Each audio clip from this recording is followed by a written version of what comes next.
Okay, good evening, brothers and sisters. This is going to be a different one. Uh, got a little bit to talk about with the wall. Well, I got some stuff to say about that, but I really just want to talk about like some other events that have jumped off that are pertinent to our escaping out of this hellhole. Some of them play out overseas. Some of them play out right here on American soil. Now, before I talk about D. Treasy backtracking on closing the border immediately or certain parts of it, I'm going to speak on the fact that I remember bringing it up vaguely, like, don't be surprised if they start trying to like limit the access to the border. And the reason why they're putting it off for a year is because the ID Act of 2020, to gain entry to certain ports and places, you're going to have a passport. You understand? But before we do that, let's just see. This is from an hour ago. So the name of the video couldn't be more appropriate for what I just read and what we're about to read. I haven't read the entire article. I just seen it a few minutes ago, right before I decided to turn it on. So we're all going to be surprised together by this one. In a bid to remain out of jail, Michael Cohen tells Congress he has more to add. Now stop right there, y'all. Y'all do realize that this witch hunt that it was. And while when I say witch hunt, there may have been some evil, nefarious things that took place, but what you're accusing me of is not what I done. You follow what I'm saying? So, in the case of D. Treasy's like, I might not have paid taxes. I might have did. I might have.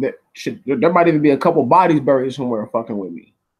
But collusion, he's saying I didn't do that, and he might just be saying like, what you guys are saying I didn't do. You know what I mean? I don't have to do that because I already deal with them tough. I already mess with the Russians tough. Like it was no secret that Cuddy was, you know, in the bed or or very chummy with certain people who were from the Russian mafia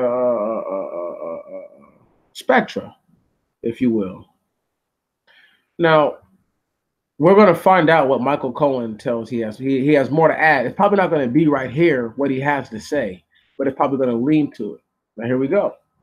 President Donald Trump's former lawyer and fixer, Michael Cohen, is offering Democrats new information. Now, notice he's offering Democrats.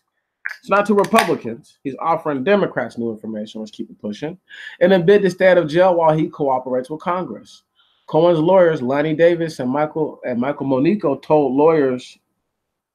lawmakers in a letter Thursday that Cohen had discovered substantial files on a hard drive that might be helpful to investigators. Cohen is asking for additional time and congressional help to persuade the Southern District of New York to allow him to postpone reporting to jail in order to review the files. Cohen's lawyers wrote in the letter obtained by CNN they hope Cohen will receive a reduced term and that the May 6th date Cohen is scheduled to report to prison will be substantially postponed while he is fully cooperating with prosecutors in Congress. What this means is that they're going to try to take this information and somehow flip this shit to that D. Treasy either. I mean, this shit might be, to do with some tax fraud stuff. Who knows? Who knows? Might not have anything to do with Russia because I read in this one article, the entire point, believe this or not, the entire point of the Russia investigation was so that way they could actually unveil Trump's tax return. Believe that or not. We're going to keep it pushing. He is asking top Democrats on the committees where he testified to write letters outlining his cooperation that he could use to lobby prosecutors for a lesser sentence. Now, he must be in a Democratic state where he's about to be getting sentenced at, because let me tell you this. There's a reason why he's working with the Democrats. I mean, Mind the fact that there were Republicans who helped out with the investigation who played focal parts. Focal parts. However, he knows that what he did is completely backbiting. Now, mind the fact that Trump in real life is like a moderate Democrat anyway. In real life, which is why places like Mar-a-Lago and all his other resorts have illegals working at him because he couldn't give a damn about the law. Liberals don't care about laws, just to go ahead and throw that out there. They only care about control. We hope that this memorandum demonstrates that Mr. Cohen needs to be readily accessible and immediately available to provide ongoing assistance to Congress in order for it to fulfill its executive branch oversight responsibility. Stop right there. Checks and balances once again. But now they're trying to keep this dude out of prison because he might actually have something. You feel me? Now, yeah, you could subpoena the information from him or this, that, or the other, but he discovered with bunny ears, he discovered this information. So the fact that he's willingly coming forward with it, I mean, the timing of all of it is suspicious because you're a month out from having to go into sentencing, and now Democratic lawmakers are trying to have your shit substantially reduced. Man, get the fuck out of here. Anyway, this stinks to high heaven. What will come of this? I have no idea. But this is not the article that I wanted to speak on, asking what will come of this. We're going to keep reading because this is getting juicy.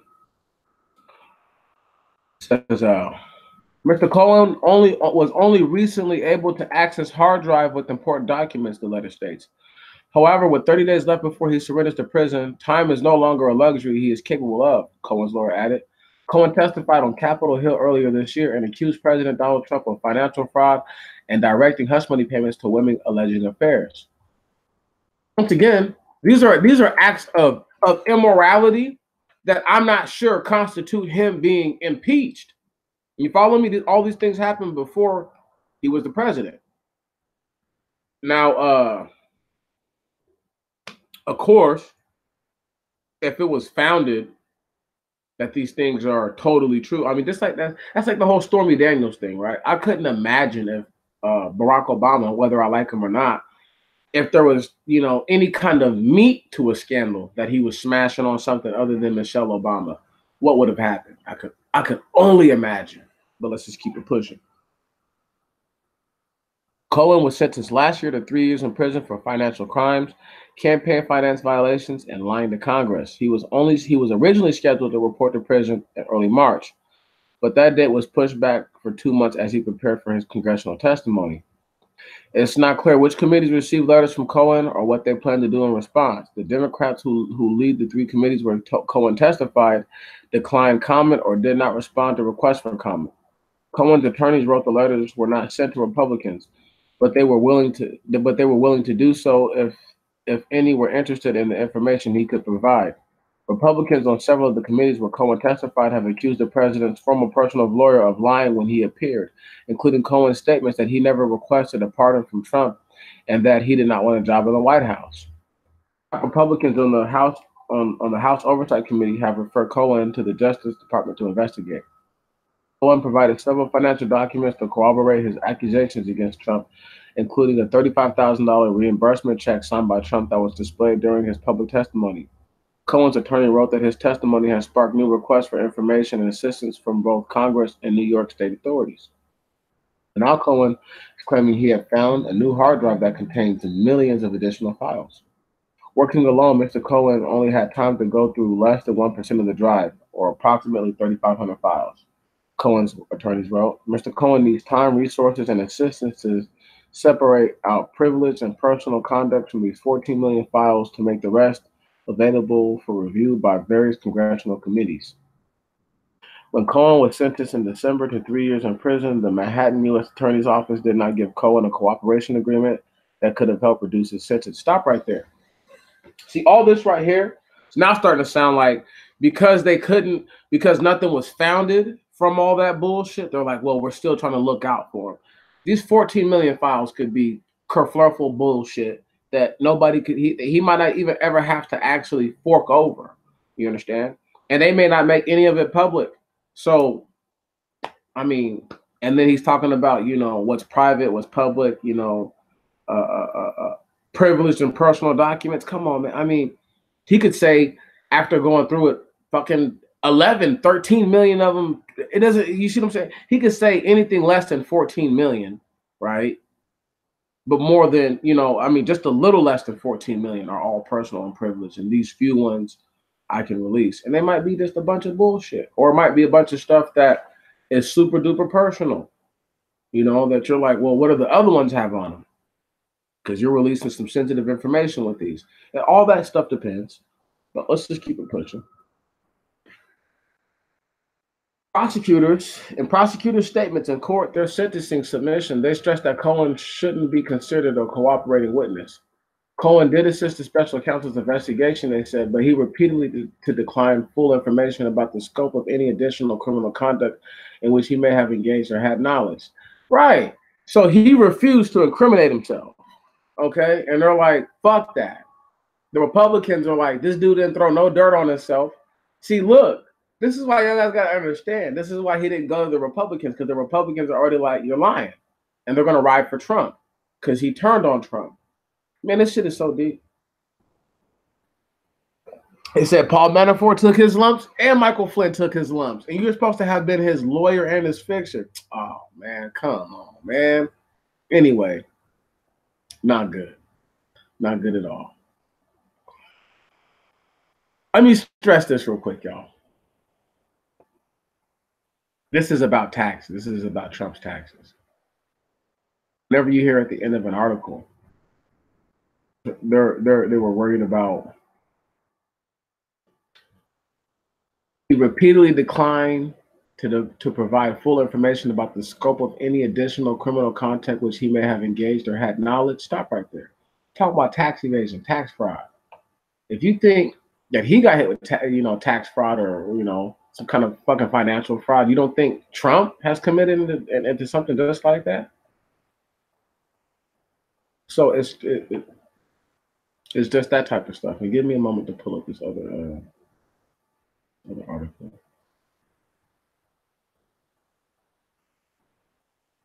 One second. How's everybody doing tonight? I hope you guys are all doing good, because it's about to go down. Give me one moment. I just have to go through my history and find this other article.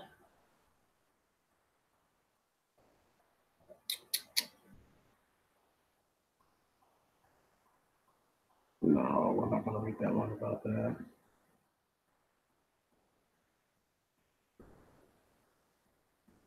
Oh my goodness, I'm horrible. I know. I should have had this stuff ready, but I got home like not even a whole hour ago, and I've just been running around trying to get it all in. Okay.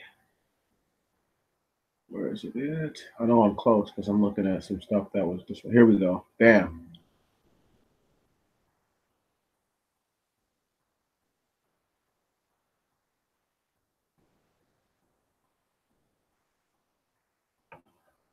So we're going to read this article, and then we're going to read the next one that's right related to it, okay?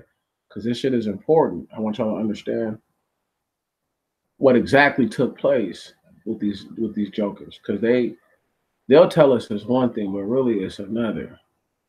Hold on, man. Treason. Yeah. Alrighty. Let's hide that out the way.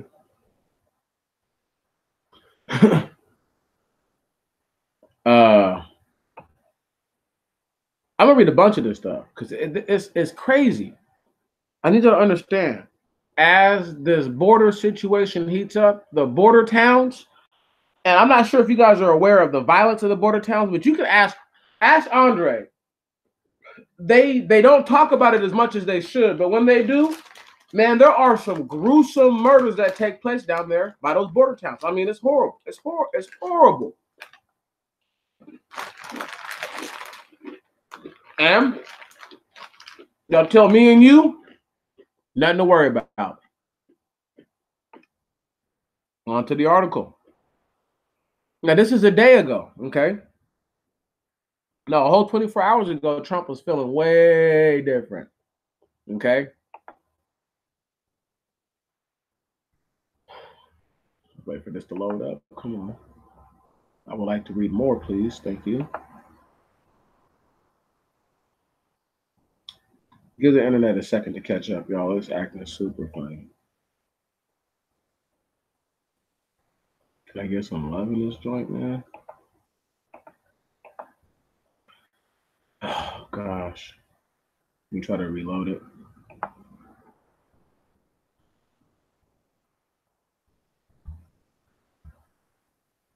That bullshit.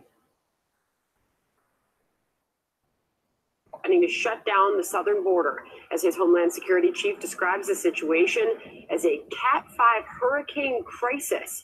Kevin Cork is live at the White House. Kevin? The president is rightly ranking his solemn duty, his oath to defend and protect this country at the top of his values list, and that means job one. And from the White House's perspective, that means national security. And national security, they would argue, is in fact border security. It is paramount, and that is why the president is once again making this push, this decision to perhaps shut down our southern border. He said that last night during remarks at the NRCC event here in Washington, expressing his frustrations with our existing immigration laws, which he says have actually encouraged millions to come here illegally. Somebody touches our land, we bring them into court. You need Perry Mason to represent them. They're here for years. They never come back for the trial. They say, let's bring them into court. We'll bring them in. Well, you just stepped on our property. Bring them in. Be gentle. Bring them into court. And it's called catch and release. It may be the dumbest program in the history of the world. Now, for you younger folks watching, Perry Mason was a fictional lawyer from the early days of TV. Most of you probably know that. Now, for the record, the president is not alone in his urgent call for action along the southern border. Here's Homeland Security Secretary Kirstjen Nielsen. In my opinion, right now, this is one of, if not the biggest crisis this country has faced in a decade. Truly. I mean, The security aspects of this, the humanitarian aspects of this have got to be addressed. So I agree with you. This is at the very top of our list at DHS. We've announced today that we're now treating this like a massive Cat 5 hurricane disaster. A hurricane disaster. We expect to see pictures of the president tonight as he is briefed by his senior military cadre. Yo. Man, I need y'all to understand how big this shit is getting. You got all kinds of dudes on the internet talking about this shit ain't blowing up. It's not doing this, it's not doing that. I'm trying to find the article that says that the U.S. Education Department denied millions of applications for loan forgiveness. That's the one I'm looking for, but we're going to read this too because I wanted to show y'all this. President Donald Trump again threatened on Wednesday to close the U.S. border with Mexico, this time calling on Congress to take steps to immediately deal with immigration and security loopholes that he says are creating a national emergency. Congress must get together and immediately eliminate the loopholes at the border. Trump wrote in a Twitter post, if no action, border or large sections of borders will close. This is a national emergency. Trump has repeatedly threatened to close the border to stem what he calls a tide of illegal immigration. On Friday, he said that he would close the border this week unless Mexico took steps to stop the illegal immigration. The threat drew an outcry from business leaders and others who said that the move could disrupt legal crossings and billions of dollars in trade. The U.S. Chamber of Commerce, the largest U.S. business lobbying group, said it contacted the White House to discuss the negative impact of border closure. Trump took a step back on Tuesday, saying action by Mexico in recent days has eased pressure on U.S. ports of entry, but he revived the closure warning on Wednesday in a bid to pressure Congress to act. White House advisor Mercedes Schlapp said on Wednesday that the progress is being made with Mexico on immigration issues, but she declined to comment on whether the border would be closed this week. Our resources are stretched thin. The system is overwhelmed, she told reporters. Let me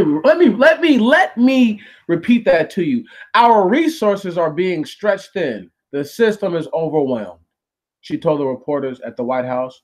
We are seeing our Border Patrol commissioner make it very clear that we are at a breaking point. Trump has made fighting illegal immigration from Mexico a key part of his agenda, but shutting down one of the world's most used borders might be a step too far even for many of his fellow Republicans. Senate Republican leader Mitch McConnell said on Tuesday that closing the border could have devastating economic consequences and joined his Democratic colleagues in warning Trump against such a move. The White House is looking closely at ways to lessen the economic impact of a border shutdown. Trump economic advisor Larry Kudlow said on Wednesday. Don't worry, we're about to go back up. Now we're about to read how it said that D. Treasy has already retreated from all this. Come on. Bam. Let's get rid of this one.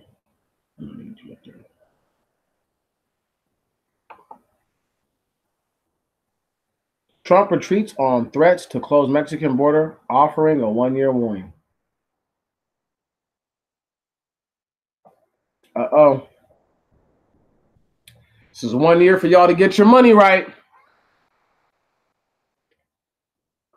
And I'm dead ass serious. President Trump on Thursday says he plans to give Mexico a one-year warning before closing the southern border, retreating on a threat he made last week that would close the border in the coming days if Mexico didn't halt all illegal immigration. The only thing, frankly, better and less dramatic than closing the border is tariff the cars coming in, and I will do that, Mr. Trump said, speaking to reporters after a meeting with the White House Opportunity and Revitalization Council. I don't play games. He added, if the drugs don't stop or aren't largely stopped, we're going to put tariffs on Mexico and products, in particular cars. The whole ball game is cars. And if that doesn't stop the drugs, we close the border. I already knew this shit was about drugs, but I didn't say that. Mr. Trump cited the flow of drugs over the border as his red line. It's the fentanyl, y'all. It's the fentanyl, okay? It's not the drugs, it's the fentanyl. But let's keep it pushing. But last Friday, he announced on Twitter that if Mexico doesn't stop immediately all illegal immigration coming into the United States through our southern border, I will be closing the border or large sections of the border next week. Since then, the White House has backed off the time frame for an action that would carry severe economic consequences if Mr. Trump followed through with it. Nearly $1.7 billion of goods and services flow across the United States-Mexico border every day, according to the U.S. Chamber of Commerce. About 500,000 legal workers, students, and shoppers, tourists come across the border on a daily basis. Mr. Trump's latest reversal came after Republican lawmakers and his own economic advisors warned him of the consequences of the move. So they had to sit this nigga down and be like, cuz, if you do this shit, that little dude on the internet who be talking about they're building a wall and it's the end, they said you're going to prove his little black ass right. Scrap this plan. Scrap this whole fucking plan right now.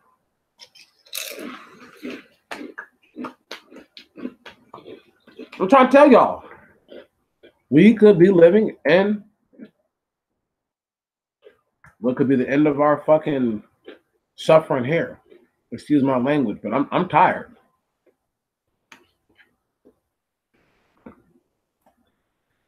Senator Mitch McConnell, Republican of Kentucky and the majority leader, warned, I would hope that we would not be doing that sort of thing. And the White House officials have been vague about the president's plans to follow through on his threat. Sarah Huckabee Sanders, the White House press secretary, told reporters earlier this week that Mr. Trump is not working on a specific timeline. And on Tuesday, during a meeting with Jens Stoltenberg, the NATO Secretary General, the president stated, I haven't made the intention known when asked specifically about his own threat to close the border this week. Talking to reporters at the White House on Thursday, Mr. Trump said that he was going to either close the southern border with America's third largest trading partner or tariff the cars. He said he would probably start off with the tariffs. Okay, so this is what's about to happen. The Mexican president, if he wants to retaliate, he can. If he retaliates, they're going to close their... When I say they're going to close the border for sure, they're going to close the border for sure. So the Mexican dude is gonna have to eat the tariffs, right? And you're gonna have to and charge the cartels more money, right? Trump's like, cuz I'm not about to pay for these fucking cars. These motherfuckers are bringing in all kinds of dope every day.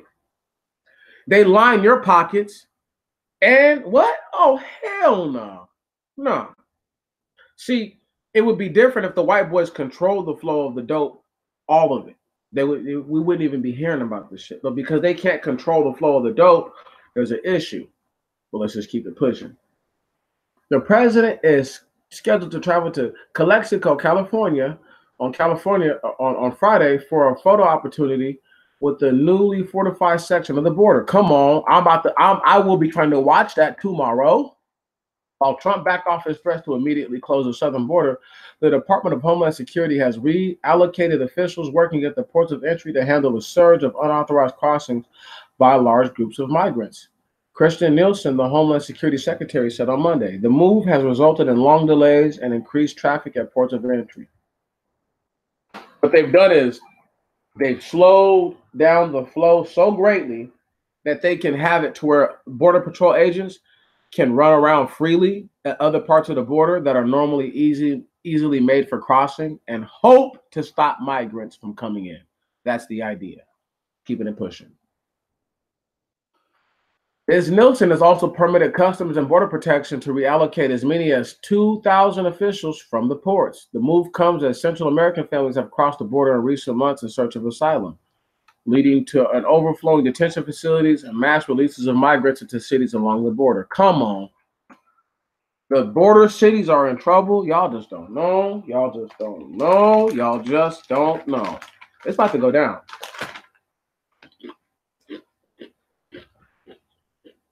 You better not ask my opinion. I never give them answers anyway. But they don't want my opinion. They can close this motherfucker down. And they gonna make me feel no way different. Let me stop with that real quick and chop it up with my people for a minute. Because I'm looking for that article. You know. But when I find the article, we're gonna get it popping like that. You know what I'm saying? But it's deep. Shit is deep.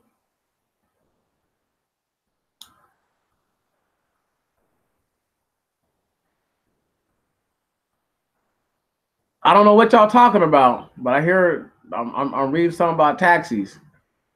However, it's good to see everybody.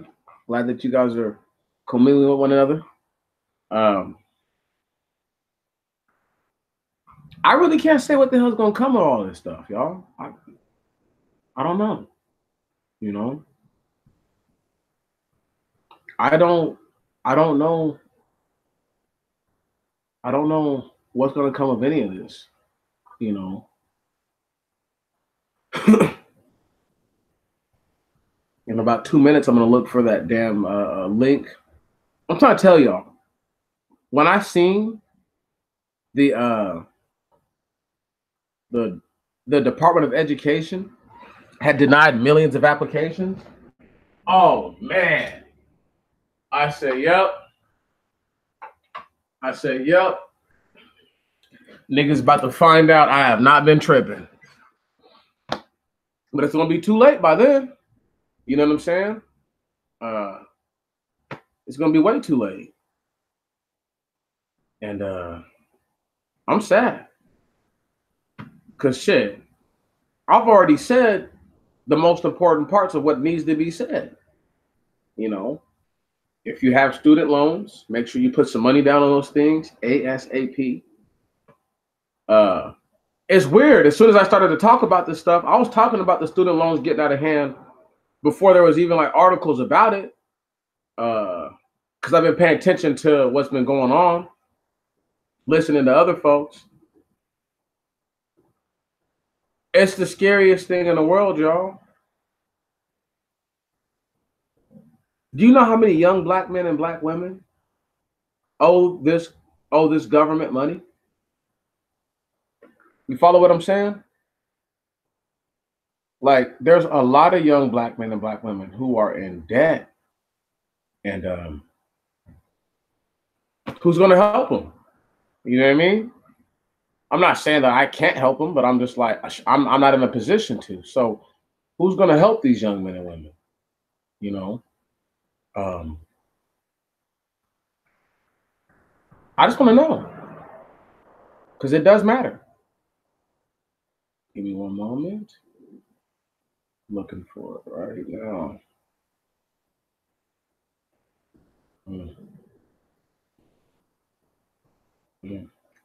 Not really worried about the ISIS biggest bust in a decade. That was pretty big though. Oh my goodness.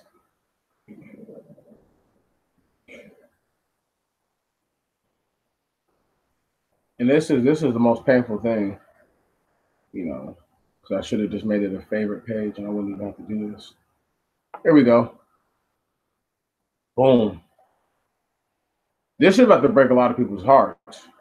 Because if they think I'm tripping, then they're really tripping. You know, come on. And boom, and bang. Okay.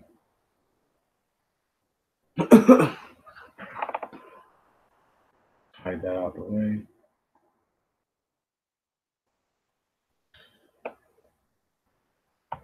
Oh, come on.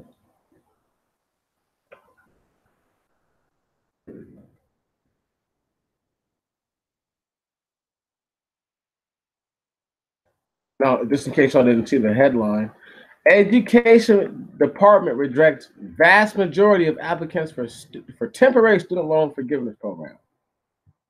Just a day ago. Tens of thousands of public servants have applied to have their federal student loans forgiven through a temporary relief program run by the U.S. Department of Education.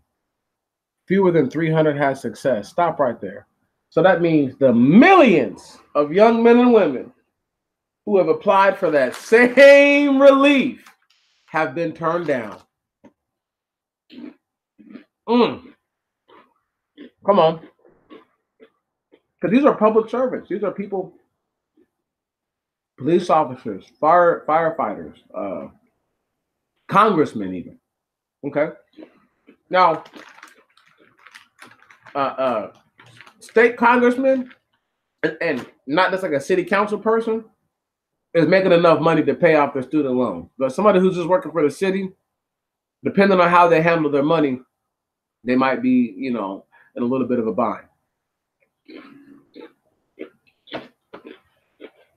The courses and the degree you pursued also are indicative of how much you owe. However, let's keep it pushing. Now, one of the lawmakers who championed the initiative wants to know what happened. He authorized $700 million to help ensure public servants, including firefighters, teachers, and nurses, receive the loan forgiveness that they have earned. It's maddening that the Trump administration is letting it go to waste. That $700 million is going to that border wall, baby. Anyway, that's $700 million to the wall. Kane and other Senate Democrats have said that the Education Department created eligibility criteria that are far more rigid than any other Congress envisioned. Far more rigid than anything Congress envisioned. The measure in the fiscal 2018 budget that set up the one-time expansion based on legislation introduced by Kane and Senator Sheldon Whitehouse, who's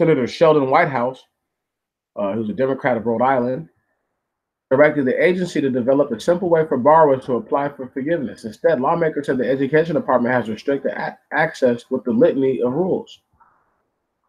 It has been about a year since the Education Department launched the temporary expansion of the Public Service Loan Forgiveness Program, with $700 million from Congress to spend over 2 years. The goal was to give public servants enrolled in the wrong repayment plan another shot at having the balance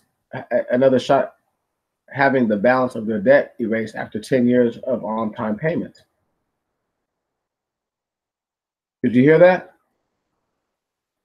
So what the whole point of this was is that if these guys had been on time for 10 years, there would have been people who had their loans forgiven pretty much right away. But let's say for a person who hasn't been on time, right? This would have been their chance to get proper, you see what I'm saying? And to have all their debt removed after 10 years. Come on, man. People have these loans for 30, 40 years, their whole fucking lives. Some of them just 5, 10, 20 years, and that's still a long time. But a lot of people have these loans for almost their entire lives. A lot of people die with this debt and it goes to their children. Moving on. In response to an inquiry from Kane, the Education Department disclosed last week that 38,460 people have submitted requests for forgiveness as of December 28 under the new program. Most 28,640 people were immediately rejected because they had not previously filled out a formal loan forgiveness application, one of the many criteria of the relief program. So they're like, if you already didn't ask for forgiveness, fuck you. Right. Right. Well, that makes sense, though. And then you got to understand, these are just public servants. These aren't regular people who are applying for regular loan forgiveness programs. This is a federal one, that applies to specific civil servants. Now, let's just go ahead and keep pushing. Of the 9,820 applicants who cleared the first hurdle, 1,184 are still under consideration. The rest were rejected for myriad reasons. 40% of the applicants who cleared the initial hurdle still had years to go before hitting the required 10-year mark. Nearly a quarter were ineligible because they were paying less money in the wrong payment plan than they would have in the correct one. So they're saying that we're not going to forgive you because you weren't paying enough money anyway to some of these cats. And for the other ones, right, you haven't been paying long enough for us to want to forgive your debt. You see how dirty this shit is, man? It's so cold. Now, they're not going to go down to the numbers of people who were civil servants who were white, black, and Hispanic and all that. But we're going to keep it pushing. Others were turned away for having the wrong type of federal loan. Those originated by private lenders through now the defunct Federal Family Education Loan Program. Some have not made enough on-time payments or had at least 10 years of full-time employment certified by a qualifying employer, according to the department. So they're saying that even if you had a different employer for all these years, you haven't worked anywhere because you don't have enough proof that you can make these payments. Come on. Because some of these people are people who just became civil servants this year, last year, the year before that. So there's no way that they could have had that time in it. You guys got to understand how this shit is so.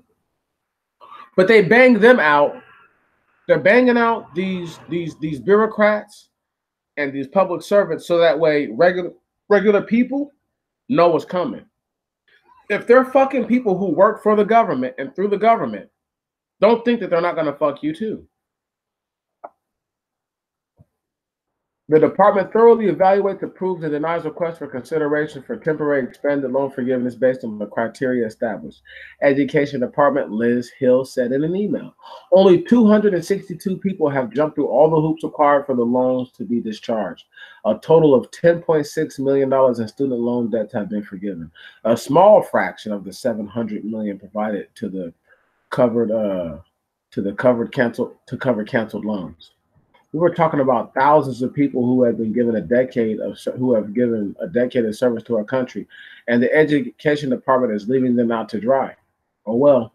Senate Democrats wrote to the Education Department Betsy DeVos in June, urging her to allow people to submit an application to be processed under the new loan forgiveness program, regardless of what they had already applied for public forgiveness. Regardless whether they had applied for public service forgiveness. The department agreed to the recommendation, but lawmakers said that they've heard from borrowers who had no idea that they needed to fill out an earlier application for public service loan forgiveness before requesting forgiveness under the new program, which could account for some of the high rates of rejections. Frustrated borrowers also said that they have not received an explanation for the denial of the request. The Education Department pushed back against accusations of poor communication with borrowers. Rejection letters contain a list of possible reasons for denial, as does the agency webpage about the temporary expansion initiative, according to the department. The agency said that it had turned to social media hosted a webinar and sent targeted emails to public servants to raise awareness of the program. Congress carved out money for the temporary expansion after lawmakers said that they had heard too many stories from constituents about receiving inconsistent and unclear guidance about public service loan forgiveness. The earlier program, introduced in 2007 by the administration of President George W. Bush, requires borrowers to be enrolled in specific repayment plans, primarily those that cap monthly loan payments to a percentage of their income. But some borrowers say loan servicing companies led them to believe that they were making qualifying payments when they were not. Wow. That's fucking crazy as fuck. Doesn't matter who that happens to. Except that there's a whole bunch of white people, but shit is crazy. I mean, that shit is crazy. Because this is no different than what they've been doing to black people for forever. Only super lightweight what they do, I mean, compared to what they do to us, this is lightweight, but this is the type of shit that they do. You put the work in, and then all of a sudden, you can't even get accommodated for putting in the work. Because they're saying, well, we would give you more money for sharecropping if you had your own shovels and you had, your own rakes. So I can only give you 2 quarters for the whole season. And I'm not saying that's what they actually gave somebody, but I'm sure they gave some people nothing and told them to do something about it while they had their shotgun in their hand. So when this type of stuff happens to them, I can only feel so bad. It just sucks that it happens. People have complained to the Consumer Financial Protection Bureau about the company overseeing the program, Fed loan servicing, processing payments incorrectly, or botching paperwork. Those mistakes could lead to additional years of payments or rejected applications. Fed loan has denied the claims and contended it is working within the confines of the program.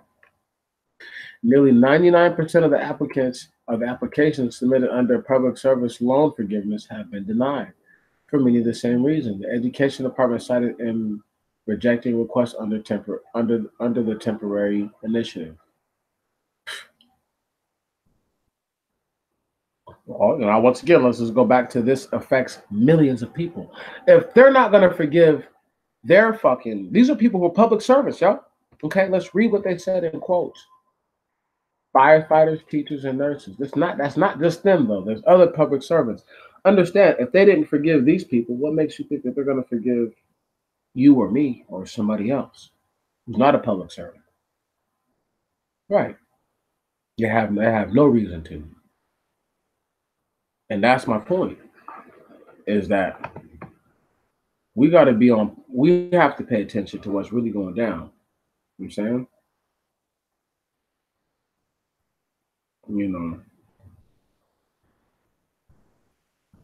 This shit is what's really going down.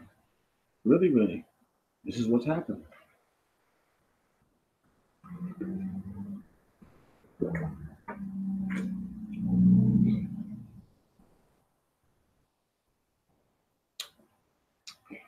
I keep coming in on the craziest stories. Y'all over here exchanging war stories. Oh my goodness. How are all y'all doing today?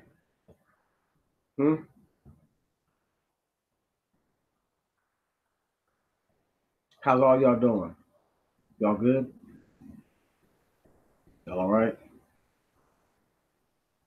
They're like, oh, he's done talking about the business. I'm out of here.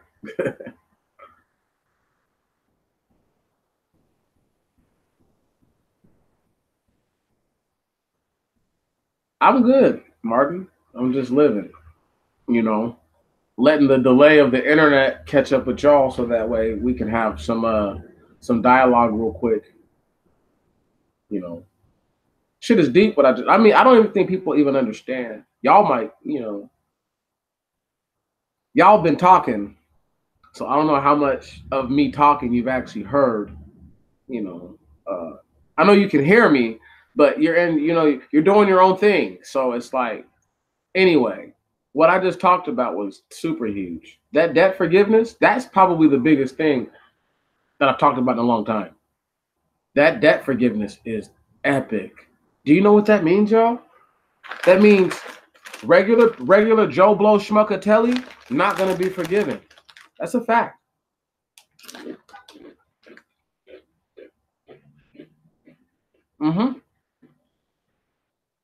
Joe Blow, Joe Blow who owes 30,000, 40,000, right? I want y'all to understand this right here. I'm gonna do the quick math for you on my computer because I just don't feel like trying to. Well, let me think quick. 100 times 1,000 is so 100 times 10,000. So that's 1,000,000. So times 100,000, that's 10 million. So if you have 262 people forgiven, right? On average, the loans were like 40 grand or something like that. At least. They all owe like 40, 50,000. At least. And I'm sure that there's people who owe hundreds of thousands and some of them who just owe tens of thousands. Right.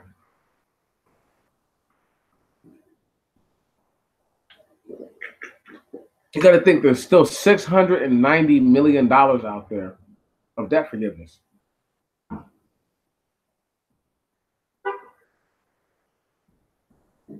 See, here's the thing, though. They're going to fuck people for getting Pell Grants, dog. I was talking to Andre about this on my way home. This is true. The Pell Grant, the Pell Grant Armageddon, why do you guys think this whole college admission shit is happening? Right. Man, I'm trying to break it down to you. It's about to blow the fuck up. Oh, you think they're trying to close down the border on accident? Niggas are not about to be able to leave this bitch. You understand? What the fuck you think they're building a wall for? Look, man, if the world is in as much trouble as they're saying it is, you got to pay people less money and you got to have people working for free. Okay. Okay. All right. The flee ye from one city, when they persecute you in one city, flee ye to another will be in full effect if they decide to cash in on people who owe loans. It will be in full effect. And they can say whatever they like. That's the truth. To owe $40,000 or $50,000 is normal, though, sister. That's nothing. That's normal. 40 grand and damn student loan debt. That's nothing, you know. And living on a damn prison plantation. That's where. Oh, what you think they're? Look, they haven't had time to implement all this stuff yet. Why do you think they're working so hard to put it all together?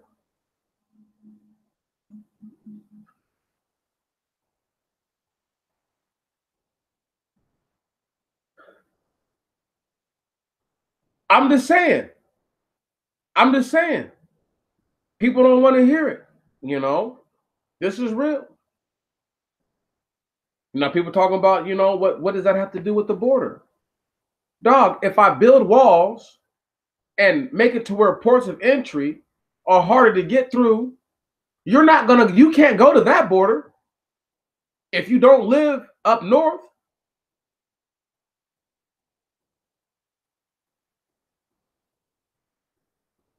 See, that's crazy. That's crazy. But if you don't live up north, you're not going to escape to Canada, are you? No. No. It's going to cost them. This is why all this shit is so crazy. Because they don't have to turn up the heat right away. It's just like the frog in the water. You feel me? You simmer his ass to death. It's a slow simmer. It's a slow cook. So we're just starting to see the final stages of a finished meal. And people are gonna hate their lives.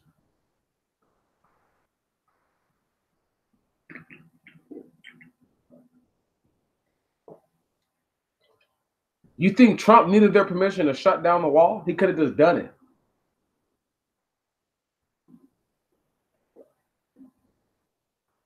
And then somebody came and pulled his coattail and was like, bro, if you do that, it's the end of America, just like that.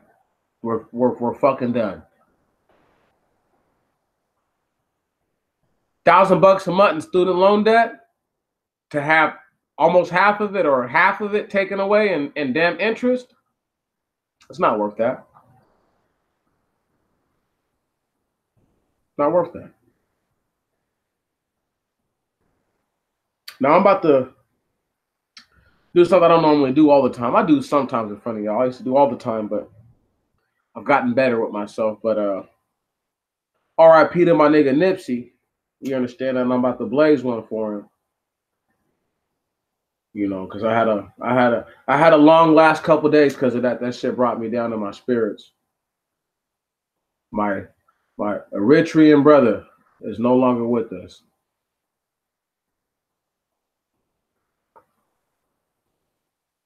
Anyhow.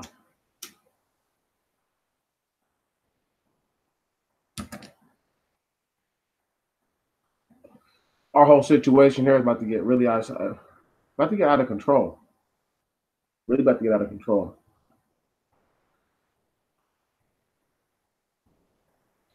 Niggas don't realize how many black people owe fucking money. Yeah, they're going to know that white people owe money, but they're going to come after your black asses first. My black ass first. Even though I don't owe nothing, I have to put me in here so that way people understand. It's not just about them. It's about all of us.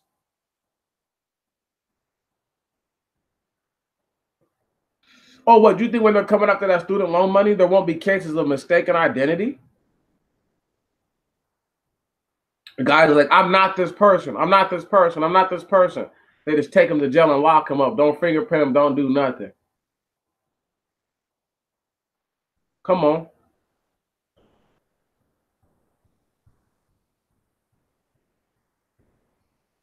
It's about to get deep. As they build this wall in Babylon, the wall that they're building in Texas is not going to look like the wall that they're building in Arizona, like the wall they're building in Cali. They're not going to be, none of them are going to be the same looking. It's the walls. Therefore, the walls of Babylon. Can you dig it? The broad walls shall burn. Listen, y'all. Tomorrow, when D. Treasy goes down there to Cali, Mexico, to Calexico, to look at the new reinforced part of the wall, if there's anything that looks like a gate there, I'm not saying that's reason for you to be concerned, but you better start paying attention. Your boy's not tripping. Your boy's not tripping. I know what I'm talking about. I know more what I'm talking about than I let on a lot of the time. Just it takes certain things so long to manifest, then I have to remember when I may have brought it up in passing. When I was first talking about the wall being built for sure, I'm pretty sure I said once or twice, like, don't be surprised if this dude tries to shut down the border, because I knew he'd already talked about it, but I'm like, don't be surprised. So if the timetable is a year from now, hear what I'm saying? Next April, fuck it, let's say next June, right? 5 months from then, or 6 months from then, you'll have to have a passport to get through the. You have to have a passport anyway. It doesn't matter. But for these people that are, I don't know, diplomats or somebody with the hookup, the cousin works border patrol. I only cross the border these days, these hours. He always tells me what checkpoint he works. That's where I go to.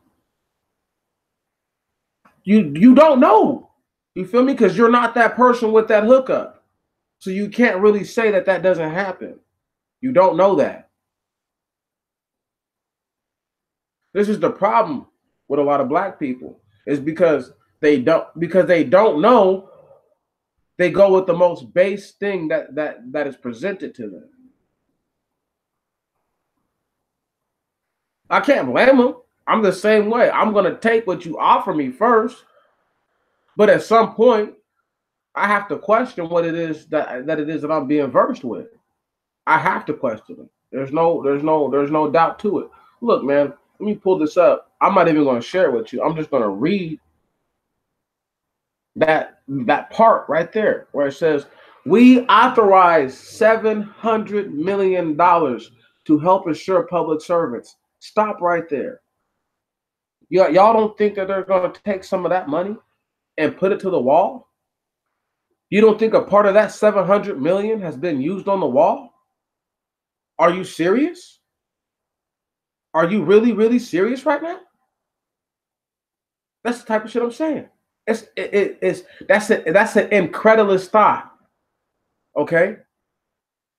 That's an incredulous thought. You don't think Betsy DeVos supports closing the fucking border?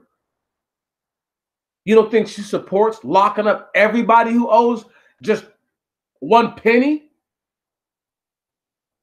Come on, man.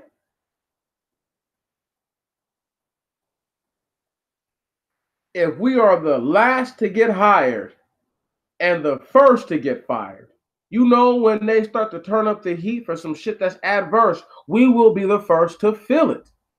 And of course, there's going to be flunkies of their own people who fall short of their glory and end up victims of a system not meant for them.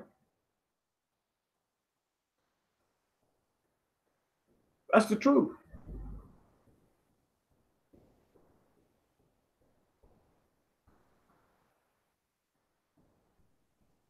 While I'm tapping my blunt, let me hop to my man's nip one time real quick. I already knew when I heard that he got killed the way that he did. I knew two things. First, I knew whoever killed him was a Crip. Secondly, I give a damn what anybody says. This shit has to do with my man's wanting to sit down with the LAPD.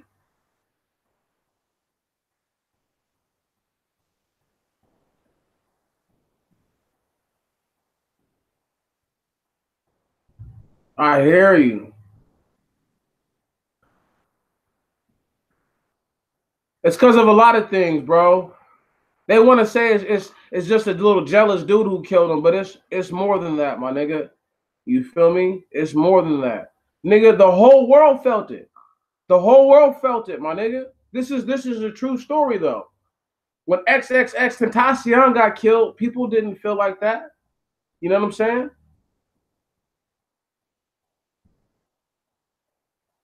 And X, to me, as far as music was concerned, X was hotter than Nip was as far as the music was at the time. You feel me? X was way hotter. X was like, you could argue he was a top 3 hot nigga at the time. You could really argue that, and it would be, you could say a lot of shit like, oh, he got knocked out before all that other weak shit you could say, but really, he was popping. Nip hadn't dropped, he just dropped some new shit, but Nip hadn't dropped no shit that had went like super dumb viral in a hot second. But street niggas, hood niggas, and real hustlers fuck with Nip.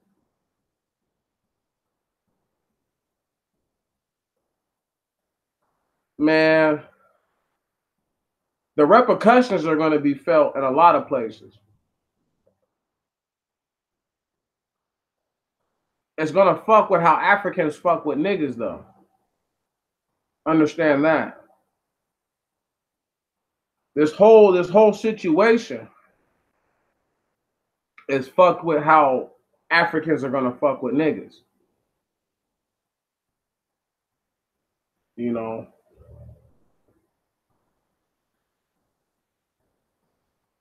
People got to remember, my nigga, he was Eritrean. So all the Ethiopians, all the Kenyans, all the Somalians, unless they had hate for him, and of course his own people, all the Eritreans, they fuck with them hard and heavy.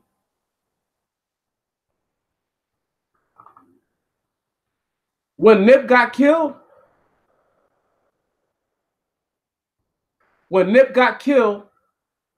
that made a lot of the Africans be like, see, nigga culture killed Nip. It's because of black people he's dead. You feel me? That's the mentality that it put into a whole lot of the Africans' heads. You can't trust black people because they'll be jealous of you, type shit. Like this is, but you got to realize, niggas put Nip on. It was niggas who put him on. You feel me? Nip didn't put himself on.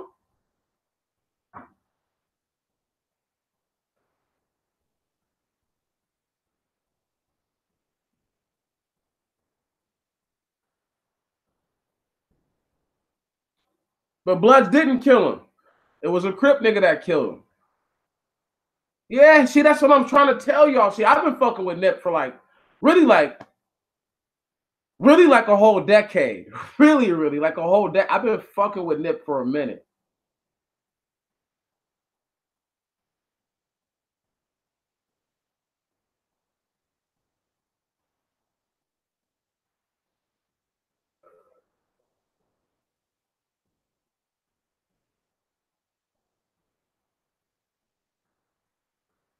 This shit is crazy. The nigga at my work who told me, the brother at my work who told me, OG Tink, when he told me, I feel me, I kind of just tried to shake it off. You know what I'm saying? But like that shit fuck with me. That shit fuck with me all night at work. And it really it's just been fucking with me, you know, this whole time. Like, and then seeing the dude who killed him, little bald faced Middle Earth dude, I'm just like, come on, man.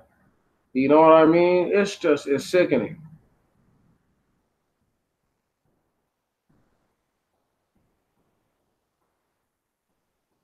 Sickening.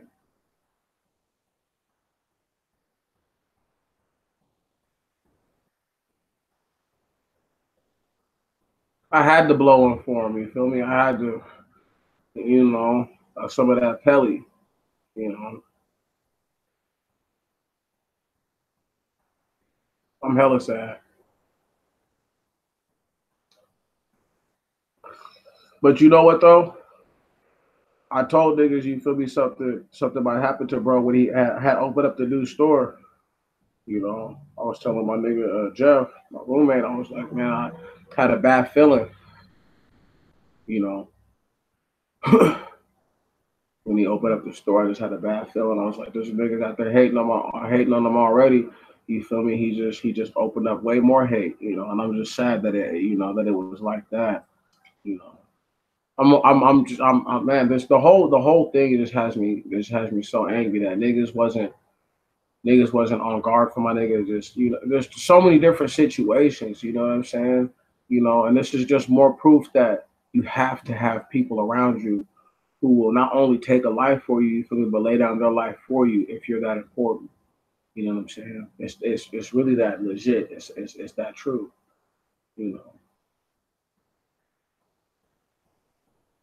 You know. You know. What will come of that situation? I was telling niggas at first, this nigga's whole family's in danger. You feel me? You know. I was telling niggas at first, you feel me? It'll get a nigga's whole clique knocked off. But it's like when you come from the same set, there's only going to be so much damage in your set. You know what I'm saying? But this shit just drew a big ass rift between their set. Like there's a huge rift because there's niggas who might have feel like he didn't put enough niggas on. Like there's so many different ways you could look at the situation. You feel me? You know. You know. There's so many different ways you could really put the situation and really try to put it in perspective. You know, but I just try to respect the most obvious of everything. But with that said, though, I'm gonna chirp at you guys about something real quick, man, you know, and I just want y'all to really just hear it for what it is, and don't take it, out of context. When the wall is built, I don't know who will be president. I don't know what's going to be happening. But when they start to get to 50% completion of the wall, you guys need to really start watching the south of the border. You need to really start watching the south of the border, and you need to watch the ports on the East Coast. and the West Coast. So like you need to just start watching everything that's going on, any kind of funny activity. Like if you see it on the news, document it and start paying attention. You know what I'm saying? Hey, bro, there's a lot of people looking forward to a lot of things. He saw the light, my nigga, but that's neither here nor there. You know what I'm saying? You know, that's normally what happens. You feel me? Little X, he saw the light too. You know what I'm saying? And then look what happened to him. You know, he wasn't talking as positive before he did everything that he was doing in the end, you know, but you know, his whole shit changed up in the end. You know what I'm saying? And that's the whole thing about it is like you guys got to really start paying attention. Like when whatever's about to jump off, it's gonna just happen. There's not gonna be a warning sign. So you have to watch all the little signs that are taking place. There's a lot of people who don't even think I know what I'm talking about. There's a lot of people who don't think I know shit. But I accept that. You feel me? I have people who still hit me up on old videos telling me about my pronunciation. Wow. Wow. You understand what I'm talking about? They're cowards and they're afraid to face reality. And I'm trying to give my people a fighting chance. Those of them who will listen, an actual fighting chance. You stand a puncher's chance when you're ready. You stand no chance if you don't know what's coming. It's just that simple. So please hear me. Don't just listen to what I'm saying, but hear me. Because I have never told you anything that means you need to go get hurt. Never. Not once. I don't put that type of stuff out there because I don't believe that. I tell you to stand up for your people and stand up for yourself. And if you think it's going to cost you, especially if you're in a situation where you can ill afford to lose your life or your freedom, because it's just not that the magnitude of the situation doesn't warrant that. Obviously, I always tell people all that. But there are situations where you have to draw the line in the sand and say, okay, I don't stand for that. That's not what I stand for. There has to be a level where you draw the line with yourself and say, I will stand for this. There has to be. If there's no level where you draw the line, then trust me, when it comes, it will be a surprise. Something's coming. I'm going to do a little thing out of the book of Enoch. I'm going to jump forward a whole bunch of chapters, and then I'm going to start back all the way over. But I just wanted to read a few things to you guys. And one in particular that I can rear off my head is it's just about the sun and the moon. And, you know, Andre had said it in passing before, you know, the sun and the moon are the same size, but the book of Enoch gives because he said that it said it, but he gives the actual, and I'm talking about Enoch right now. He gives the actual understanding that the sun is sevenfold brighter than the moon, which is why it's larger in that aspect. With regards, though, the actual physical size of both of them is the same. And just like Andre was saying, this is why the moon can eclipse the sun. Right. And vice versa. Solar and moon. This is a beautiful thing, though, you know. See, if you listen to science, you'll actually sound like a mad person if you try to explain their theories. You'll sound like a fool. Because if a person stands back and just looks at how things actually play out, they'll realize that you don't know what you're talking about. The earth is round, yet when the sun sets, you can see the moon and the sun. In the early morning, you can see the moon and the sun. The book of Enoch explains how there are certain parts in which the moon will rise, where only certain parts of the moon are powered by the sun. But it explains that when the moon is in full light, is in its fullness, right on, which we call the full moon, is still only 1/7 of the brightness of the sun. This is why you can look at the moon. Right. Makes total sense, doesn't it? So I know I've gotten totally off track, but I just wanted to bring that to you guys. Like, there's going to be so many things that come out in that book that totally explain and make sense of what it is that we've never been able to really grasp, because it explains how men mix up the days and the following of how the moon falls out of alignment with the sun so many days per year or per years, and it falls behind. And so on this course alone, which gives credence to what I said about they don't know what the true Sabbath is. They don't know what the actual seventh day is. They don't know. If they actually knew, okay, they would say something. They don't know. People are like, So why is it that not every Saturday is a full moon then on every month? Right. The days of the week are shifted. They're so much so, like, you guys have to understand, these people don't even understand the time frame. However, I'll break all that down when I read it.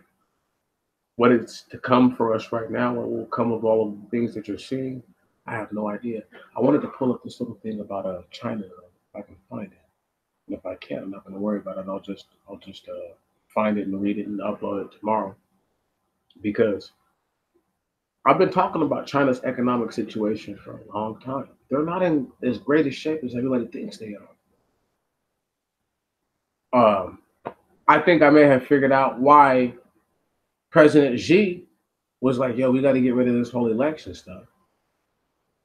Because they've been headed in one direction for so long that if somebody gets off course, then what's going to happen is they're going to crumble their system.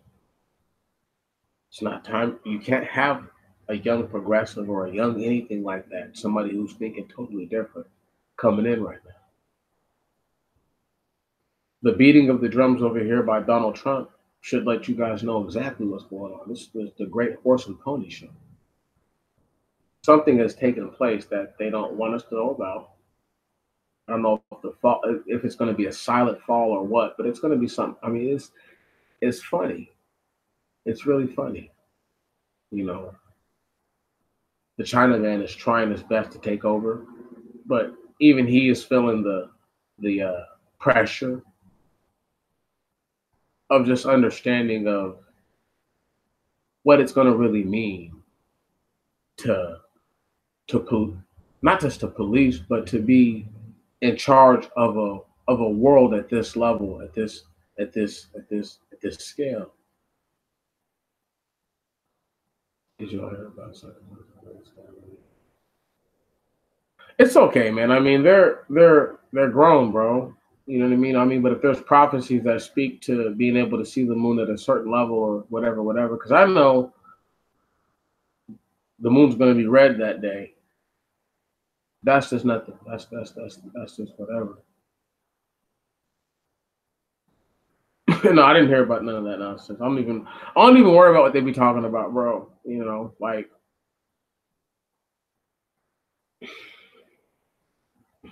you know, I don't even worry about that stuff. You know, like they sound stupid.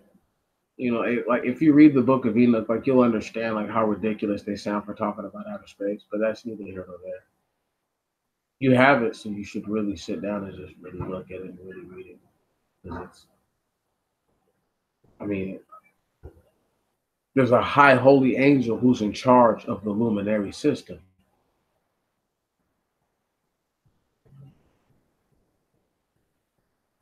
So, but that's neither, Uriel, I'm pretty sure, is that angel, if I remember correctly. Uriel.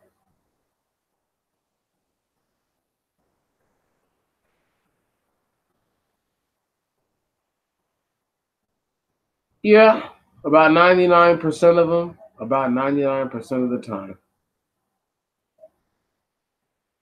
They say believe none of what you hear and half of what you see, but it's if you believe nothing, then you'll believe in nothing. I mean, you're pretty much a nihilist. if what you've seen was indefinite, can't be changed, then surely what you just saw is reality, or at least actuality, at the very minimal. People don't even understand how this would even go, but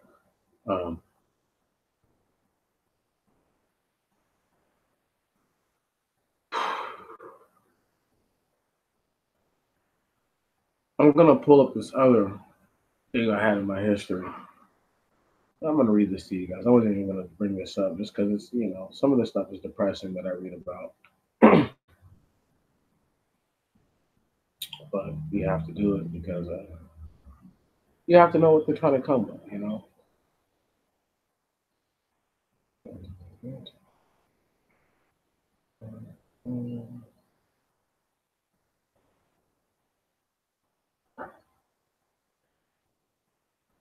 Okay, so I was just reading this stuff the other day, right? Maybe it might have been earlier today. I've just been up for so long. Yeah, it was the other day. Pretty sure. Okay, so you guys gotta realize they obviously get to tell the story that they want to tell, but we're gonna take it back. I'm gonna let y'all listen to some of this. Pause. Undo that.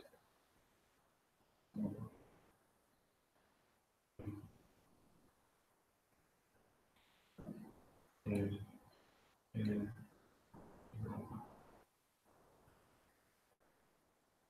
I'm gonna leave. And before I read this to you guys, and let y'all listen, just understand that these are white people putting this shit out here. Okay, they can put out whatever they want. All right, and there's no need to be bashful because at least they'll speak to the situation.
Okay, so pause.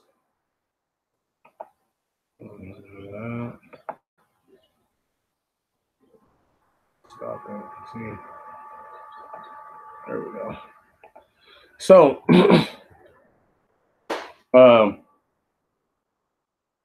everything I see and look at, there's a mountain of information that I've overviewed and seen, and I just don't bring out.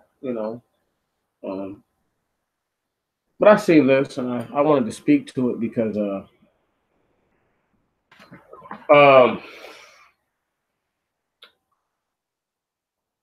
I need you to understand when they say American descendant of slave, right? See, they have to realize that these people were brought from somewhere.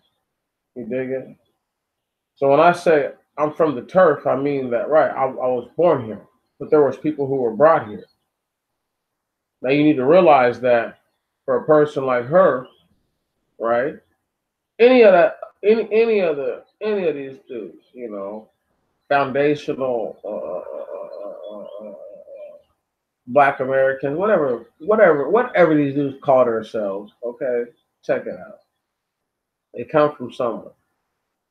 Now, the thing is that she's in West Africa, right? Not East Africa. So we need to understand this. People, the people were brought from one place to another over a certain period of time, even if they were living in the eastern and central parts of Africa. People who were of a certain particular ilk. She was of that same certain particular ilk. Can you dig it? Obviously, there's room for blood mixing or whatever to occur, but she's those people who are the ones that are requested of. And don't just send me some of those dark-skinned ones who don't want to work or don't know nothing or have a hard time keeping up, right? Or they just look different after I really look at them for a while. Don't send me none of them. Send me the ones that you sent over here first. And Redoshi, the woman, a woman to believe the last living African-American born survivor of the transatlantic slave trade, has been identified, and her story documented by a researcher in the United Kingdom. The life of a woman named Redoshi, who was kidnapped as a girl in West Africa and enslaved in Alabama, was recently depicted in a research paper by Hannah Durkin at a lecturer at Newcastle University, who came across the woman's story while doing her research. What makes Redoshi's story unique in terms of our larger understanding of the slave trade is that hers is the most complete story we have of a female Middle Passage survival. Okay, stop right here. So when I was reading this the other day, you know, no offense to chicks, but women always try to reach out to women, right? Because there might have been a man who went through some way crazier stuff, and we'll never know because who knows what kind of paperwork she was able to get her hands on. See, this is the type of stuff that you have to understand is that when you're dealing with these types of people, right? Because they had pictures of her or some audio or something like that. So it's easier to talk about her story and to fill in some of the gaps, right? That may be left out, but because she says it's the most complete story that we have of a female, not just any person, but a female in particular.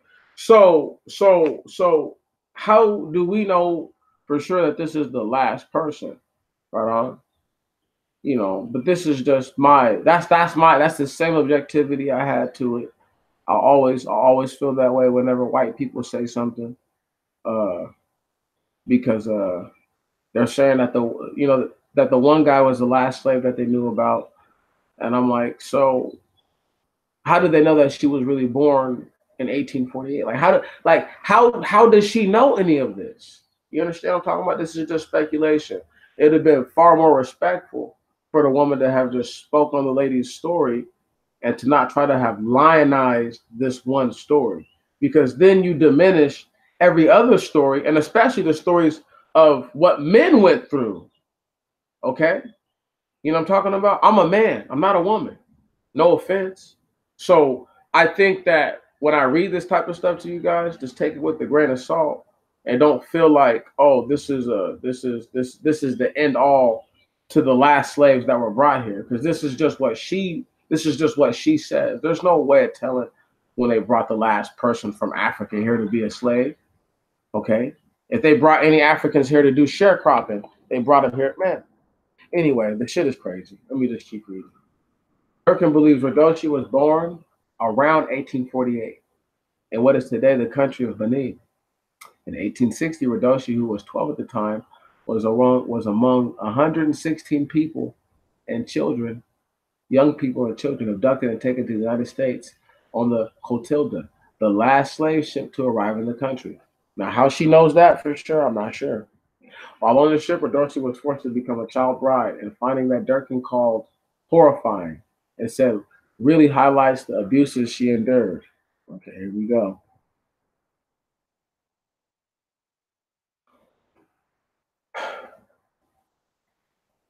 Who was Renty? The story of a slave whose racist photos have triggered a lawsuit against Harvard. And Renty is a slave who survived and made it and went through all types of stuff. And the people's family is trying to is trying to sue Harvard right now because they're like, yeah, we want you to stop showing our family, pretty much the same shit I'm talking about. Quit trying to lionize the situation. You feel me? There's nothing to celebrate here about this. You feel me? Washington Smith, who owned the plantation in Dallas County, Alabama, and also a former founder of the Bank of Selma, bought Radoshi, who eventually given the name Sally Smith, Durkin's research found. Radoshi was enslaved for 5 years on the plantation and worked in both the house and field. After emancipation, she continued to live on the plantation with her daughter, Durkin found. Her husband, an African-born man, was known as William or Billy, eventually died in 1910s or 20s. Radoshi lived until 1937, according to Durkin, 2 years later than the man previously believed to be the last living survivor of the slave trade. Olalu Oluwale Kosola, also known as Cujo Lewis, who also was brought to the United States on the Clotilda. Stop right there. They're trying to lionize these situations, right on? I couldn't, and they're trying to diminish, people who were born here. Can you dig it? 5 years is all she did, Hearts. And it wasn't like, please. So you got you married the man that you stayed with for your whole life. You went to a big ass plantation because the person that eventually helped open a bank.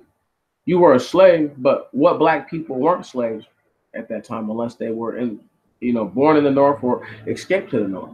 And that just depends on what was considered the North at the time. What I'm talking about right now, y'all, is you need to understand how they'll try to force it down your neck that you're an African. I can't take it. I appreciate this woman for living. More than that, I appreciate the fact that they can't just erase her from fucking history like they do all other black people. I appreciate that, and I love her for that. But what I don't love is that they've used her story to, in a lot of ways, try to talk about, oh, look at this forced marriage upon this woman, right? But talk about the shit she actually went through. You feel me? Don't talk about that. Talk about, well, did the owner ever allow a white man to force his way on tour type shit? You know what I mean? Come on. I'm just saying, it's like, speak to the real, but we're going to keep it pushing. They include a film she appeared in, a 1932 interview with the Montgomery Advisor, now part of the U.S. Today network, and a memoir by civil rights activist Amelia Boynton Robinson, a leader in the Selma to Montgomery marches who worked with Martin Luther King. See that? Anyway, man, you guys have to deal with the same stuff I dealt with the other day. Durkin said seeing the footage of Radoshi was a big surprise. It is believed to be the only known footage of a female survivor of the Middle Passage who has been identified. We can actually see what she looked like, and so really begin to get a sense of who she was. In Boynton Robinson's memoir, Durkin also learned of Radoshi's fate as a child bride while on the Clotilda. And the civil rights activist told of many horrors Radoshi faced. The memoirs also told of the stark contrast between Radoshi's life in West Africa and the United States. However, Durkin noted an immense sense of pride and resistance she found in Radoshi throughout her research. She worked hard to retain her language and spiritual beliefs, despite having no one to share them with, despite the tremendous abuses she endured and her decades of separation from her homeland. She managed to hold on to aspects of her West African identity. Stop right there. She held on to who she was. Our people were beat into fucking submission. Do you understand that? Do you think she would have remembered who she was if she had been beat on her fucking back every day? Huh? Middle Passage. The last time we're going to do this, supposedly. Understand, y'all. This is why I can't appreciate the story, because it's lionizing somebody who I don't want to be like. Right on? Because I don't know what she believed. She might believe that some animal where she's from is the god of everything. I can't rock with that. Once again, she didn't really identify anything that the woman went through at all. Durkin's research was published in the peer-reviewed journal Slavery and Abolition, yet she acknowledged its limitations. Unfortunately, the surviving cinematic and textual records of Rodoshi's life are fragmentary, frequently contradictory, and consequently often raise more questions than answer, Durkin writes in the article. But the work stands as a standing point for understanding the lives of women who survived slavery and were forced to adapt to life in the United States. Wow! Did you hear that? We don't know what part of this story is true. That's what I just heard. Sadly, we haven't begun to reckon with the injustices of the transatlantic slavery and its legacies. Rodoshi's story is a reminder that the transatlantic slavery is part of our very recent history, and hopefully it allows us to finally reclaim or at least reflect on the story of Rodoshi and the countless women like her. Wow, so fuck the men, fuck the children. You see what I'm talking about? This is why I felt some type of way when reading the article, because lionizing the chick and fuck everybody else. Okay, and that's how we're getting down. And that's how we're getting down. That's how we're rocking, they say.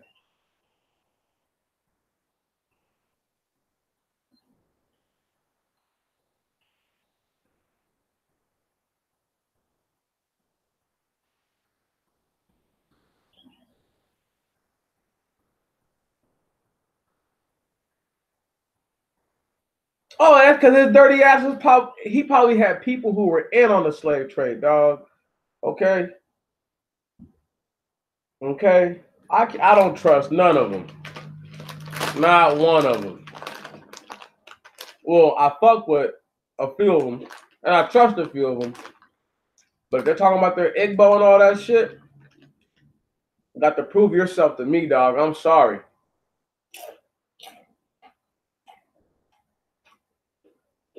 Anybody that will sell you to white people are more fucked up than white people. Right on? And I show Africans mad love. The shit I'm going through with Seattle right now is because of an African dude.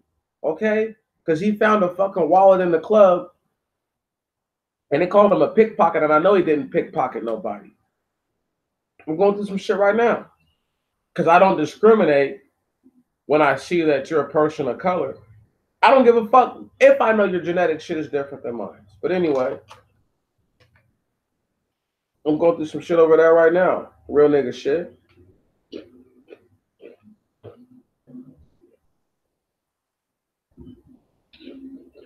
But they don't know nothing. They don't know nothing. These cats don't even realize I have no love. No love for people who don't recognize what black people actually went through. She came right the ass end of slavery. The ass end of slavery, y'all. Okay? She was a slave for 5 years. When she got here, they were fighting the fucking Civil War, dude. Okay? Do y'all understand that? Do y'all even understand why I'm fucking upset? She got here, they were fighting a fucking war. There's no time to beat your ass on the back. Fuck out of here. The bitch was free in 3 years, okay? And her actual servitude ended 2 years later, and decided to stay on the land and sharecropped. Man.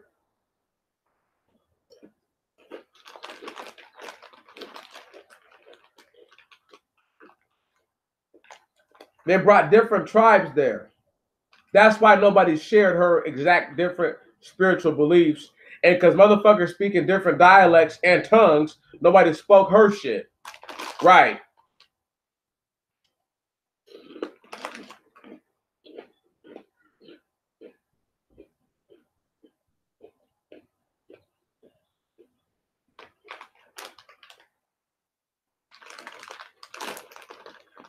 Man, as I snack on these chips, I'm trying to tell y'all, I'm way more gamed up than I seem. Way more gamed up. There'll be so many things that are going through my mind. At one time, I'm like, I can't even share all the information. I get frustrated.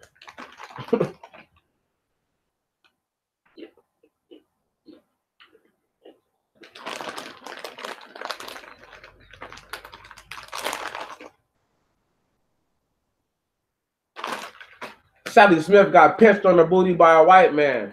Just pinched on the booty. And was like, oh, I've been denigrated.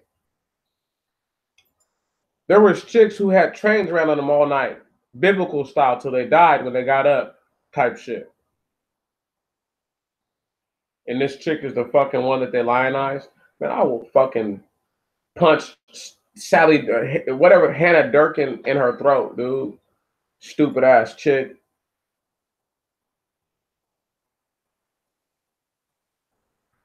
That is fucking crazy.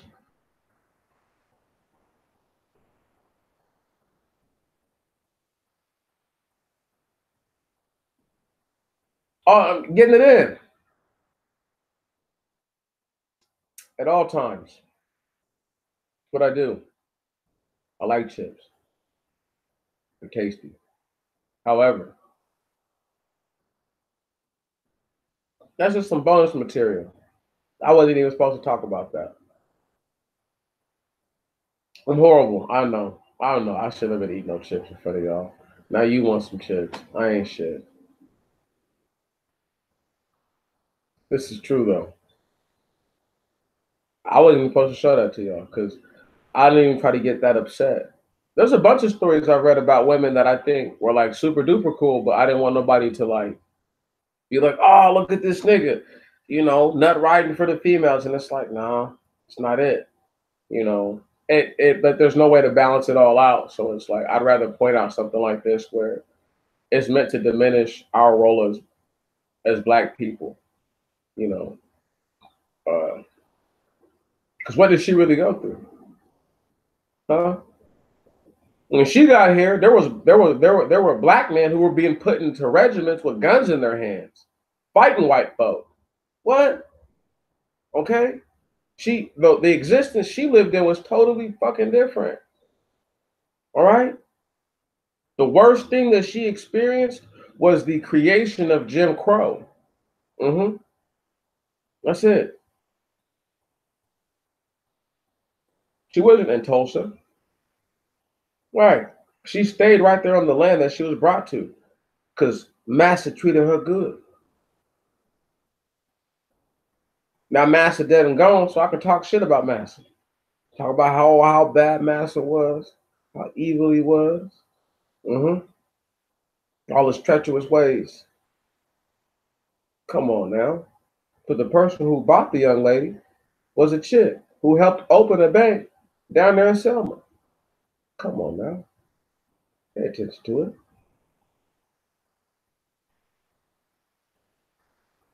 So you think this woman who owned this plantation treated her that horrible? She was made a child bride so that way, right? They could reproduce and make babies to live on the plantation. And it said daughter, not daughters, if I'm not mistaken. So she had one baby, a daughter. Wasn't like she was, once again, I need y'all to understand, the atmosphere was not like what it was just 10 years before that. It wasn't like that. Man. We don't know if this lady was really a hardcore slave like that at all. We don't know if she just came over here across a boat from West Africa. Man, come on. But niggas think I'm tripping. They want you to think you're one of those people from over there. You're not one of them, okay? Americans don't accept you either. So-called Americans.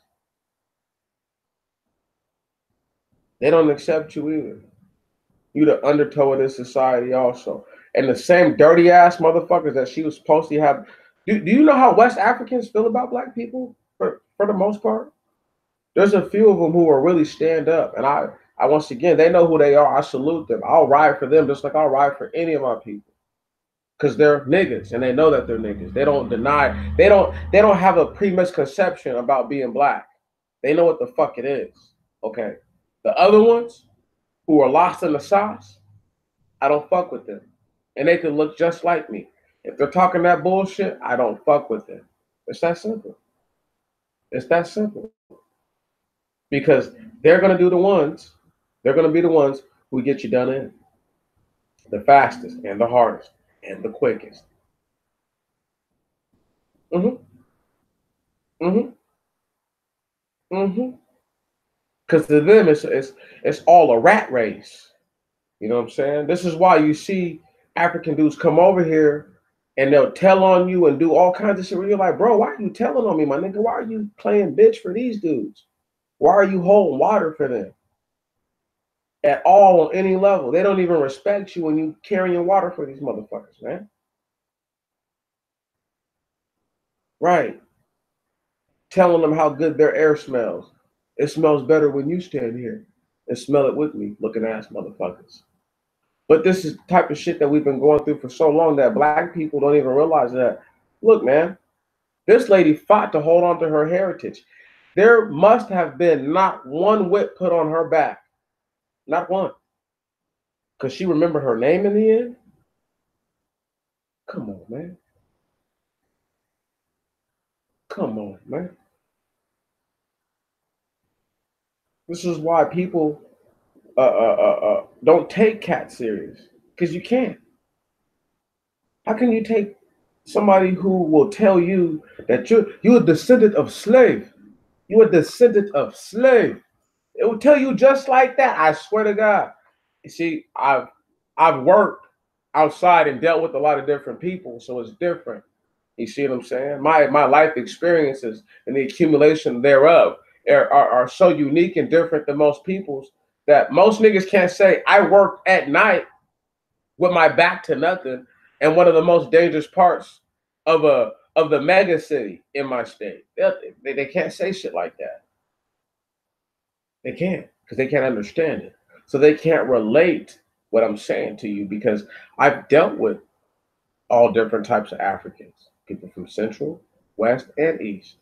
I've dealt with people who are pretty much white-skinned Algerians. I've dealt with, mixed Afrikaners. I've dealt with Chinese people who were born and raised. I met Chinese people who were born and raised in Africa, okay, before these niggas on YouTube were ever talking about them. I've been knowing about this shit, all right? It's nothing new to me. Nothing. They have to be able to relate to y'all, man. They're not relating it to y'all because they can't tell you about it. They've never had a Chinese dude from Africa walk up to you and be like, no, man, like dudes don't understand. Like over there, it's not what you think it is. Like, yeah, the Chinese are trying to take over, but there's still white people over there. Okay. And when white people still run certain shit like they do, okay, well, you know what that means? That there's two kinds of people in South Africa. Okay. Only people from South Africa will tell you this. And I've met plenty of them. There's colored, okay, and there's white. That's it. You're either colored or you're white. There's no in between. They don't give a fuck about that race shit. They couldn't care less what you are, dog. I don't care what you are. You got color to you. That's all I need to know. That's it. They've never met with those type of people. They've never engaged with them on that sort of social level. They can't tell you that. They don't know. They don't know. And they won't even share it with you because they can't bear it to mind. This is the truth. Okay? They've never had African people tell them African people are afraid of Black Americans. And you'd be like, why? They'd be like, because you are stronger than us. You are stronger than us. They've never heard it because they've never engaged with them on that level. Right. They've never seen Middle Earth black dudes break down in tears faded or not.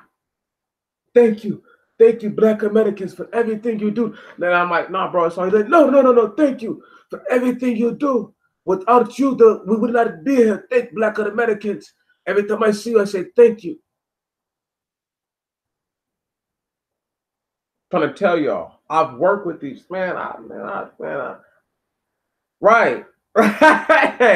right, because I'm trying to tell you, her mindset is like that. You understand? They have a mindset like that. They think like that. They're like that. But that boy, he was good people. He was good people. Okay? He was good people. You laughing your ass. This is true shit, man. This is real shit. That was a really good African dude, man. He was real to the turf about it. He understood the concept and the dynamic that without black people, he wouldn't be here. He knew that. These motherfuckers can't tell you what the fuck it is. You feel me? They don't know what the fuck it is.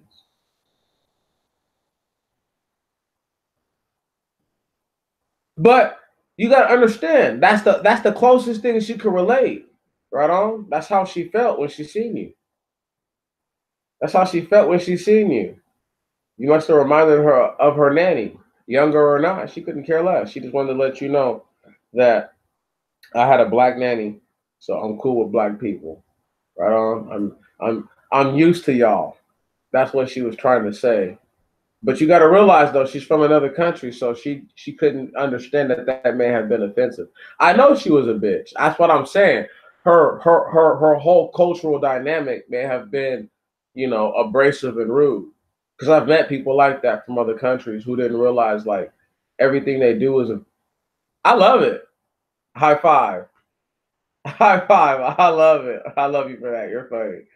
You're like, yeah, I'm going to have to get you out of here. I'm glad that she didn't call the cops on you. Nothing ever happened. I'm glad I'm glad nothing came of it. You know what I mean? See, look, once again, I'll let somebody just go ahead and get it in. You feel me? You didn't say nothing crazy this thing. You just said what happened. Right. You didn't give us all the extra details, but just from the fact that she's from South Africa and a white chick telling you about the nanny that used to carry her on her back, I could see how that might have rubbed you the wrong way. Very much so. So, even if it wasn't that same day, that same day, I could see how the accumulation of events could lead to you letting her know, like, yeah, I'll fuck you up.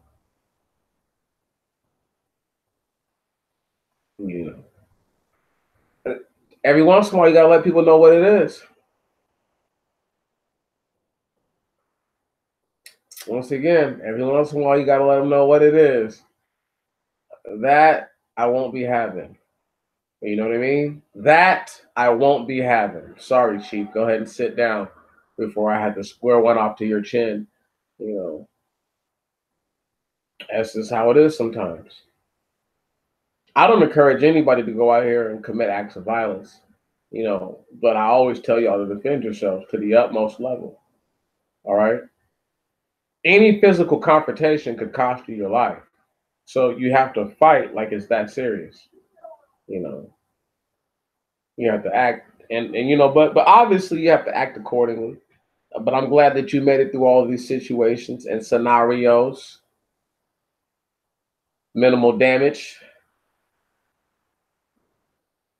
It's always good. But let me ask you all this, though. What's going to come of everything that we're seeing? Pollution at an all-time high everywhere. Andre sent me an article the other day. Another chemical fire down there in Texas.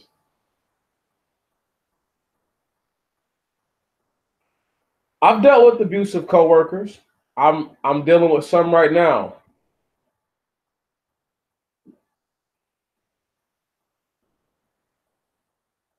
Well, as you see the restrictions coming, though, I keep trying to tell y'all, man, arm yourselves while you still can, with things that don't run out. Guns are cool.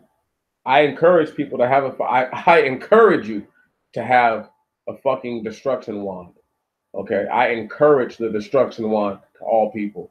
But outside of that, the sword, the staff, the bow, the arrow, the axe, well, the something that just doesn't run out right then and there, that you may not even think you'll ever have the chance to use. That's even greater. The more unlikely of the chance of you being able to use it, the better. Okay, but just in case a scenario comes forth where people don't have bullets the way that they thought they were going to have, or there's natural disasters that disallow for certain activities, you have to be able to protect yourself. You know, you have to, you must protect yourself.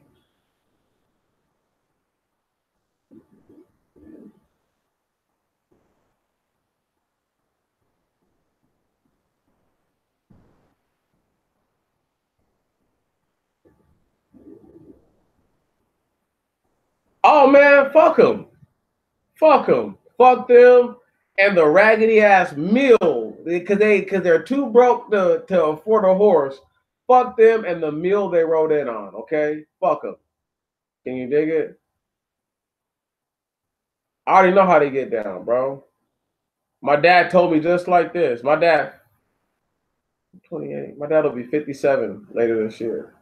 Pop said, son, he said, when I was growing up and we had moved to Toledo, he said white boys would team up. He said, like, so if there was just one or two black people, he said 3 or 4 white boys wouldn't fuck with you. He said, but like 6, 7, 8 of them, they feel like they stand a good chance, you know, and then they would try you, you know.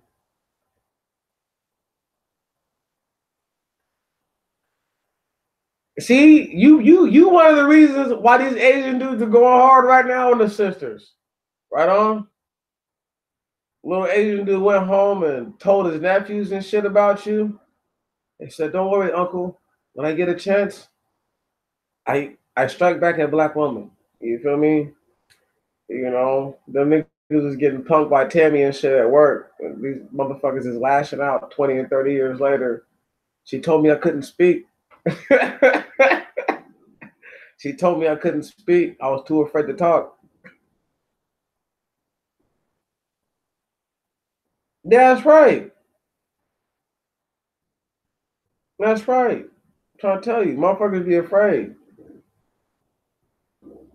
Like motherfuckers be afraid. They were, you feel me? Too afraid. I'm trying to tell you.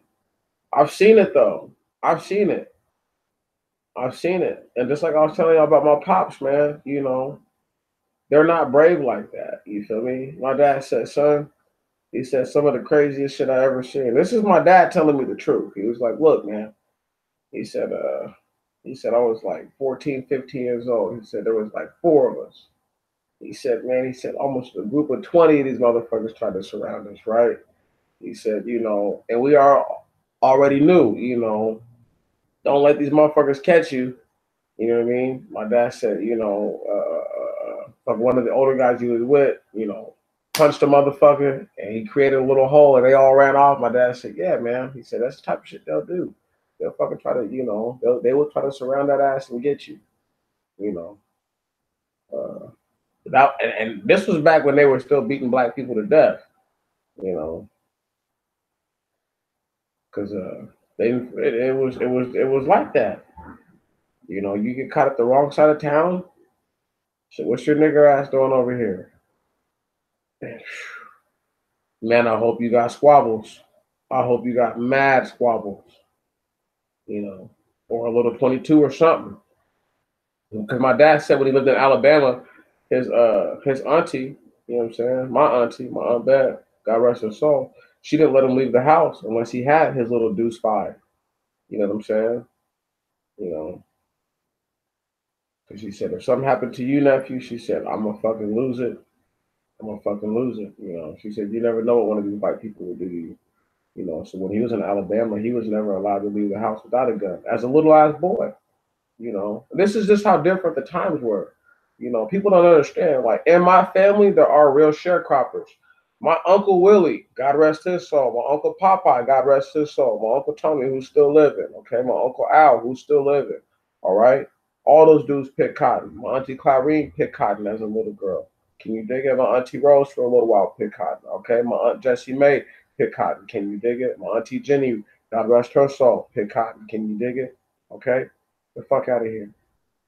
All right. So when niggas even want to talk to me about this type of shit, like my people are just right there. I got cousins who grew up in Mississippi picking cotton to make money. Get the fuck out of here. I'm a first generation away from that type of life person. Niggas don't really appreciate my stance on things, but I don't give a fuck what they appreciate. Okay? Because they don't even know nothing about me. They don't know. Both my parents used outhouses as children. Both of them. There's niggas whose their family line, as far as they know, started in the city. Right. Always had running water and electricity. They can't relate. They can't understand. I've used oil lamps, yo. They don't even know I've done that. We was in Alabama. We didn't live in our house. We lived in trailers, y'all. Right? But people don't even know that. The only thing resembling in a house was what my great grandmother lived in. Amigos, Mexicans.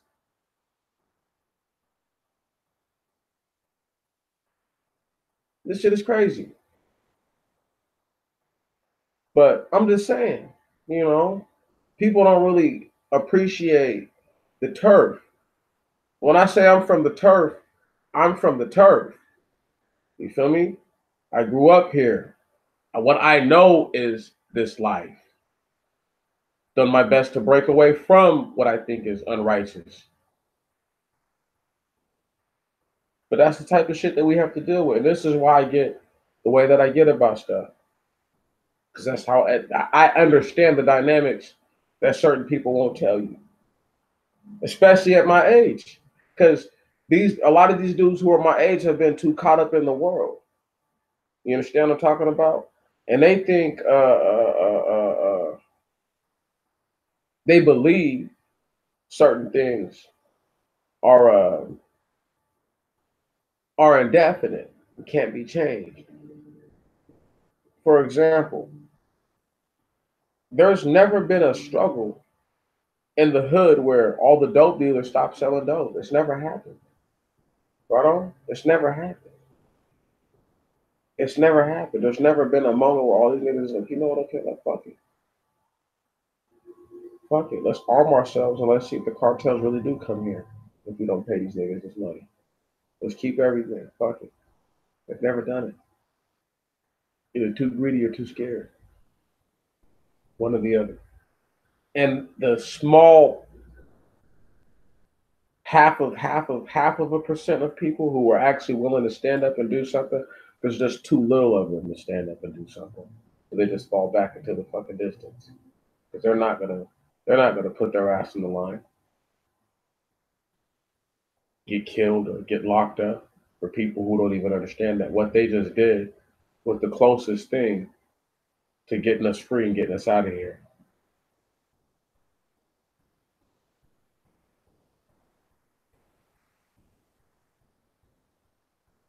That's just what it is, Steve. But you got to realize, though, man, that I already broke down to y'all how the situation ended up like that in California, right? Come on, we read about the young Dust Bowl. Now the Mexicans weren't the ones who were farming over there. No, no, no, no, no, no. Those indigenous blacks that they had kept and the blacks that they had brought over here, okay, after they conquered that land, because there were still indigenous black people over there, were made to stay and to keep the land. I think I read to you in the article, the reason why it's cold right now still in certain places is because of this man-induced a cold front by killing hundreds of millions of indigenous black people to this land.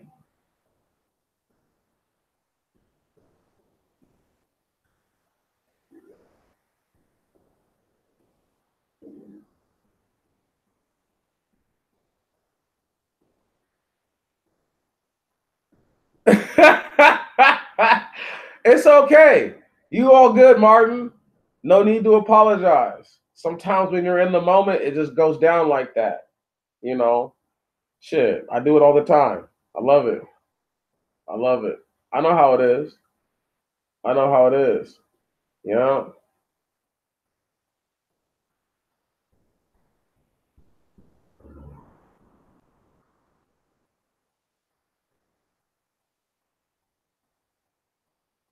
You know what you should have told him? You should have called him boy every time you see them. That would have pissed him off. I'm not gonna call you anything that makes you happy.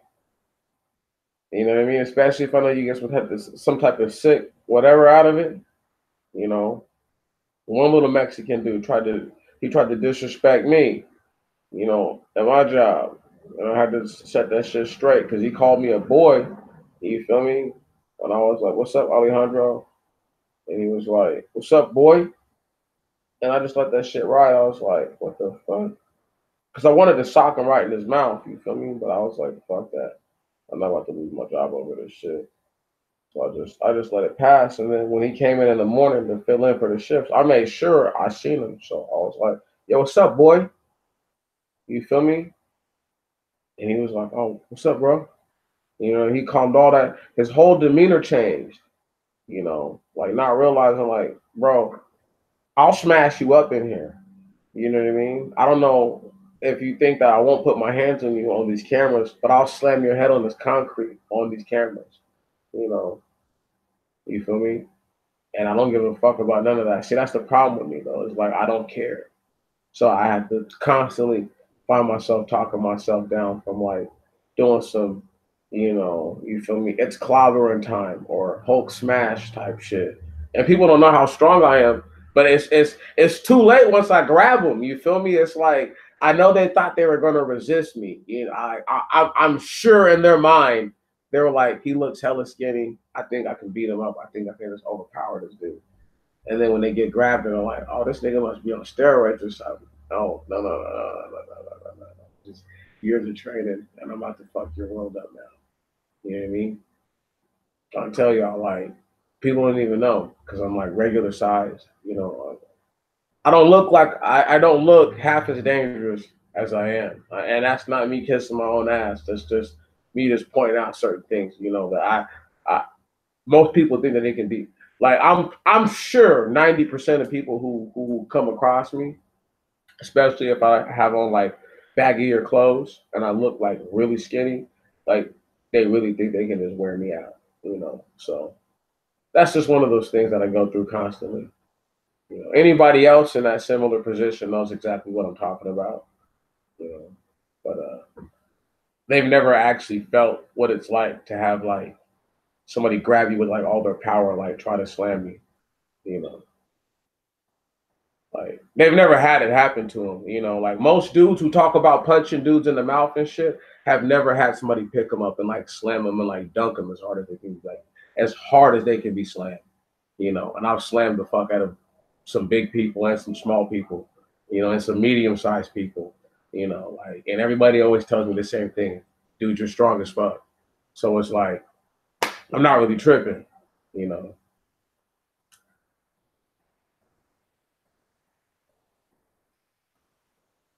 Oh yeah, no, man.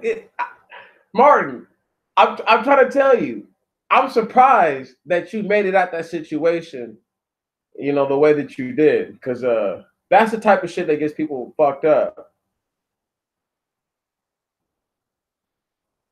Yeah, that's how you do it though. One, it just takes one good one. That's all it takes. You know, a real boxer will tell you three punches should end the fight. You know what I mean? Three square punches should end the fight. You know, on just about any opponent.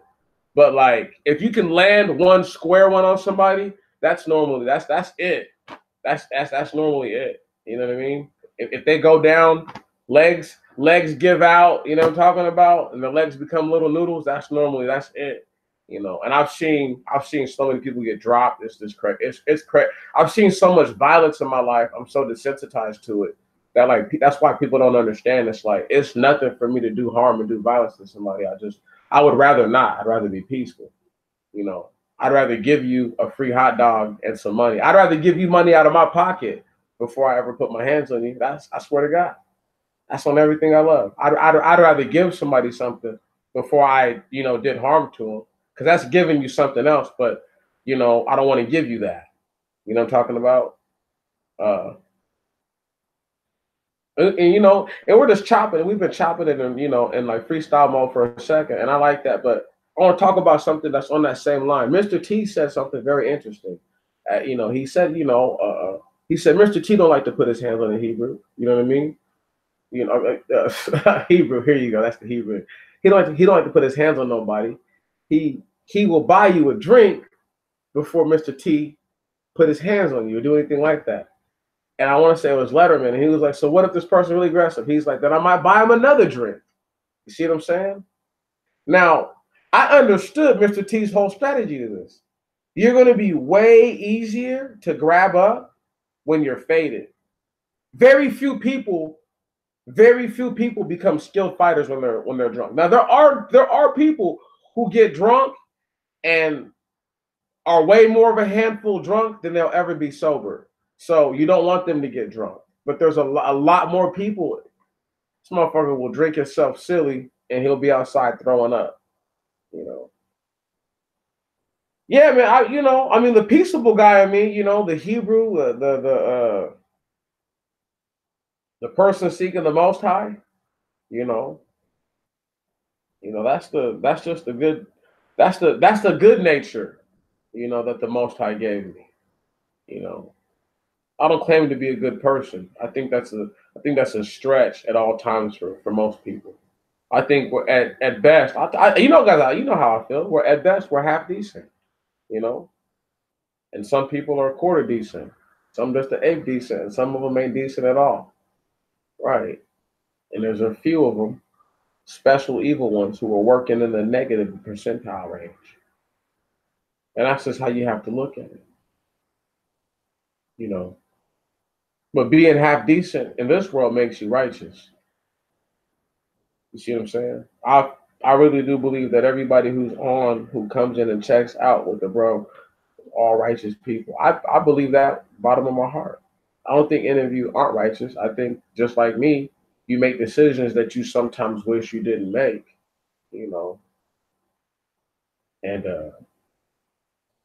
And therefore you're hard on yourself, but that's how you grow though, by being hard on yourself. You can't grow by allowing yourself to get away with foolery. That's right. You have to practice being perfect because that's the best way to do it. You practice that. You practice these things, and hopefully they manifest to something positive eventually. You hope to outlive bad fortune, negative circumstances. You hope to outlive freak accidents and chance catastrophe, for your day in the sun. And that's for all of us. Once again, that's just why, like, when I spoke on that story of Radoshi, Sally Smith, this is why I speak to things like that, because there's nothing for us. There's no home language, nothing. Okay? Well, this is all we've ever known. This is it. So I must believe that the Most High God is going to do something for us. An act that they've never seen. See, when I get back to reading the Bible to y'all, I'm going to have to read to you guys something. And I'm going to read out of the book of Enoch. And I just need y'all to understand. A new creation is coming. It will come. It will come. It has to come. Most High says that for those who are righteous, when they're dead, the judgment of the earth, they don't have to worry about because they're going to be dead. Right? And he's still going to rise his people up. Come on. So there's merit to what a man said years ago, killing and raising at the same time, or something to that effect. But the whole point and purpose of all this is to say this, is that we never had a history or anything like that to look forward to. So our practicing of being perfect is us going against all that we've ever learned in this land that we thought was good, whole, and plenty, and applying a whole other mindset to it. We've literally unplugged from the matrix. I'm trying to tell you, small unit cohesion is a powerful thing. Powerful thing.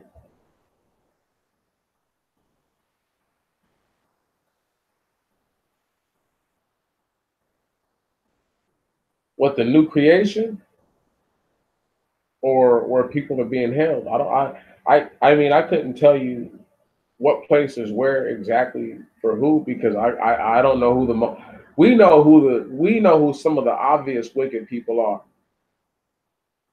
but to their level and degree of punishment all depends on what exactly they've done. So once again, because I'm not an angel and I don't have the ability to just look at you and be like, oh, you've committed this sort of act, you know.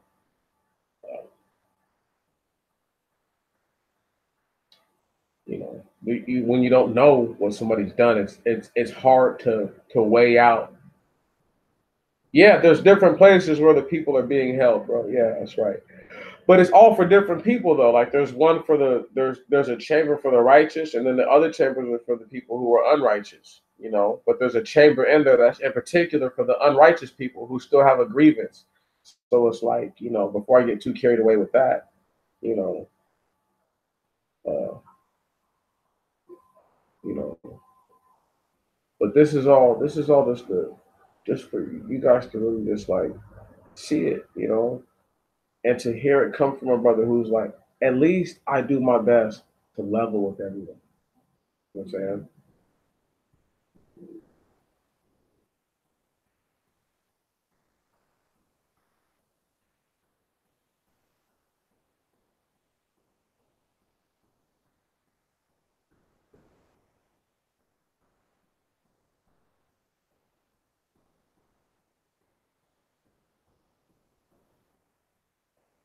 There's a whole lot of stuff, man, that we're supposed to do, Martin,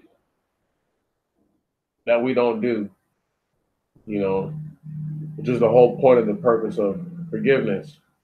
But before there's forgiveness, we must do what? Admit that we are wrong. I'm looking forward to them too. They're just gonna be so different, and so I mean, the book of Enoch is so different. It's just way different, you know. It's not like talking about the wall. You know what I mean? It is, the book of Enoch is it's profound. I'll say that it's profound. Uh, you know, it's easy for me to talk about D. Treasy. Uh, I try to talk about, you know, the book of Enoch, and then it, it is so epic. Like right now, I'm reading a part about like the actual luminaries, right? And I'm just gonna break this down to you guys. Like I've had to reread, so I understand the part about the moon better than I do understand about the sun.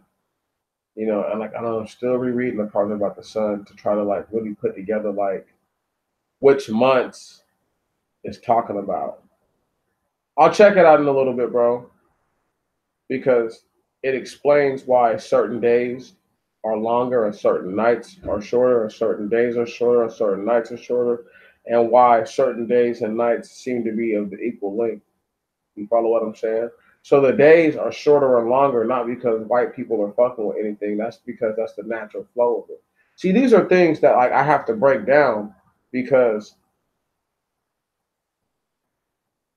because if you don't look at the book of Enoch from a practical point of view, you know, like what we see every day, like this is why paying attention to the weather is crucial.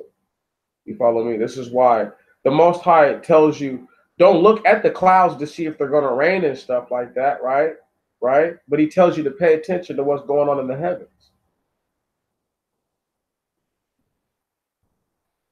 You know,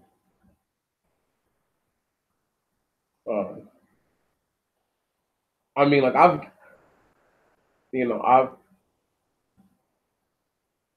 give myself a lot of time to read stuff like this. This is why you guys will hear me talk about the Bible a whole lot right now, because like there's been certain parts I've just been reading and rereading and rereading, you know.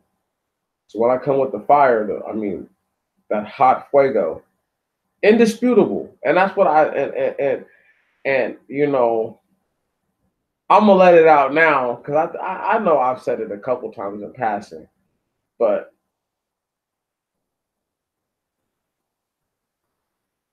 no, it's a man. The Book of Enoch is deep, dog. It's hella deep, and you have to have yeah.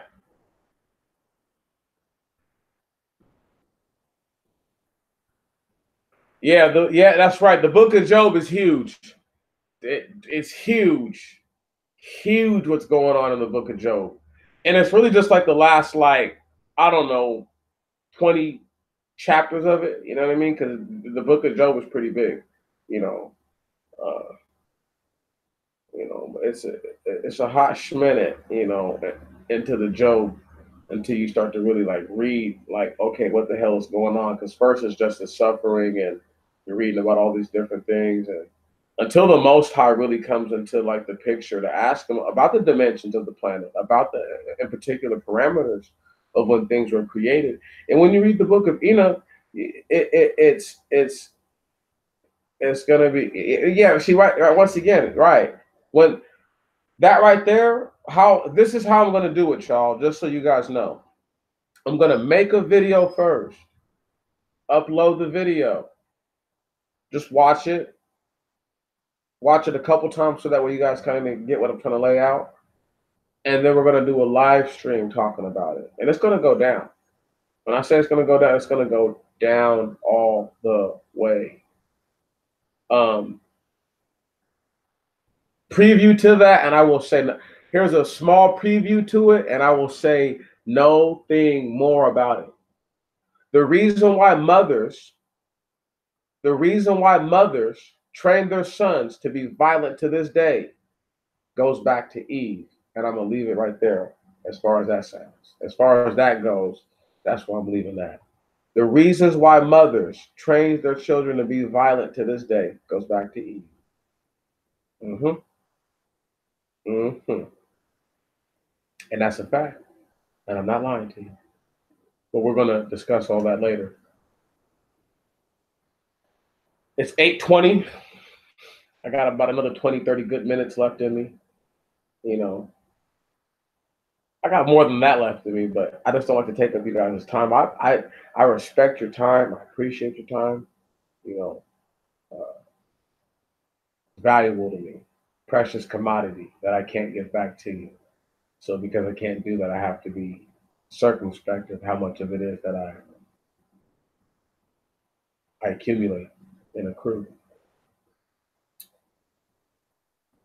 It has been an honor to have lived in this time and no other time. What will come of all the things that we're seeing right now? Who knows? Who knows?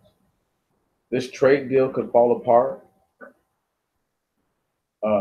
North and South Korea are on much better footing than they've ever been. Trump has to watch exactly what he says. This is the first time that dude's actually been this careful. Normally, he just says some crazy shit. Y'all need to watch his exact language.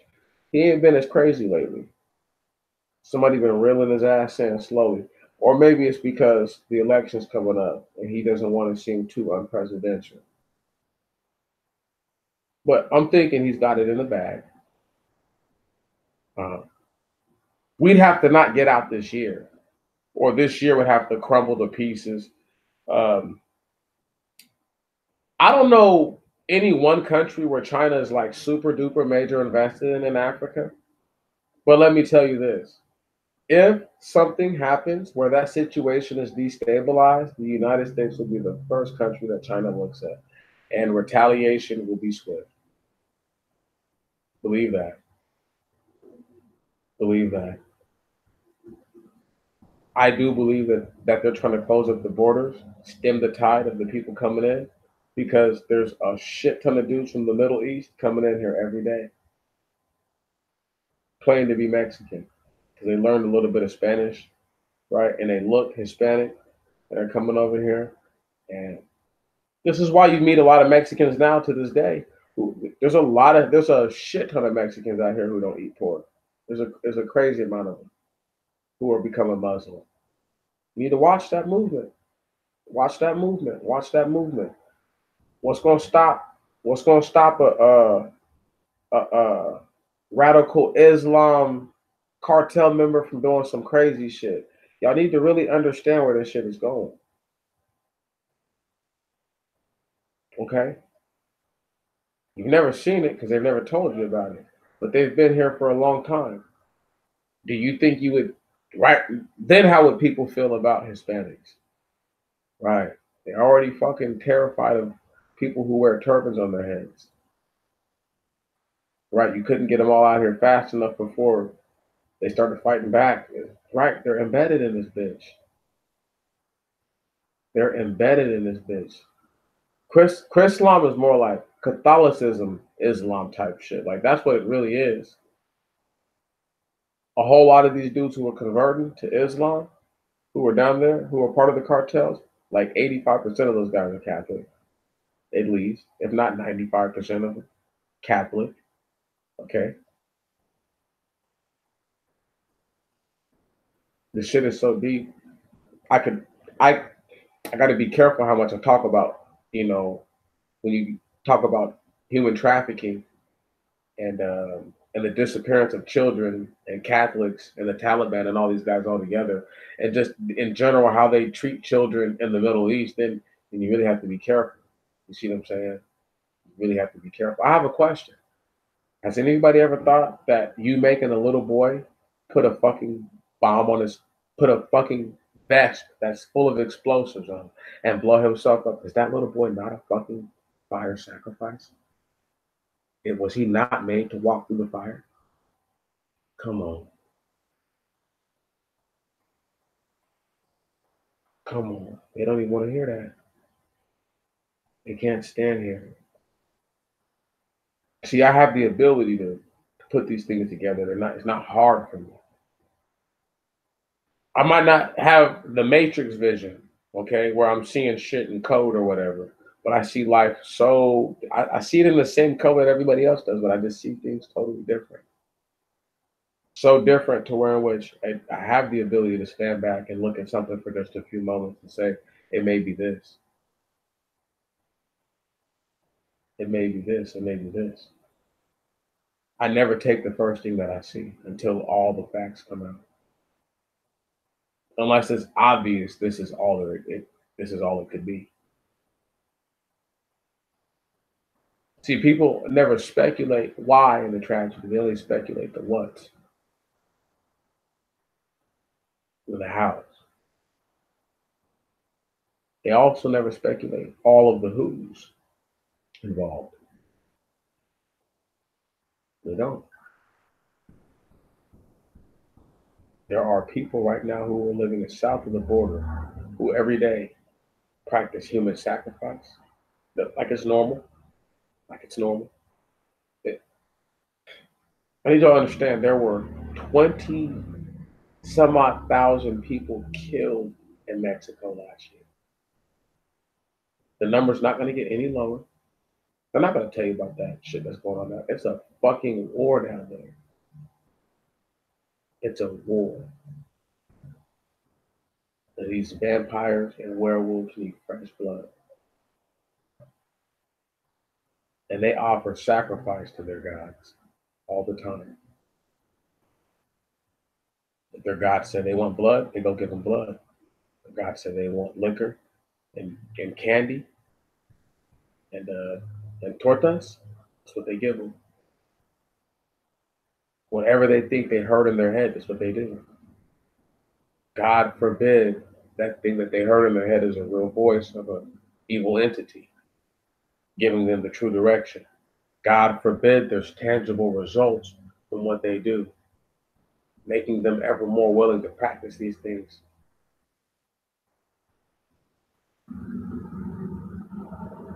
See, the act of shedding blood, you understand, has a value to it that can't be measured by the human mind. It's almost like magic, really, because you killed somebody, you show people exactly what happens. Now they're afraid. It's like you cast a spell on them. You see what I'm saying? It's a really deep concept. If you don't shed their blood, you don't do this to them, you don't act violently toward them, there's no reason to fear you. None. Not that people only respect violence, it's just that certain groups only respond to violence. They are totally incapable of being taught through any other means.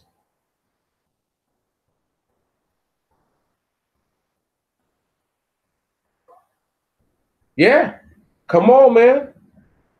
Come on, man. I'm just trying to let y'all, this shit is real.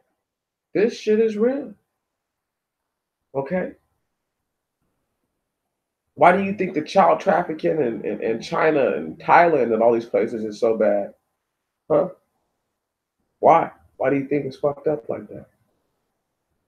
Huh? Because they're all vampires, Middle Earth, cave dwelling monsters. All right?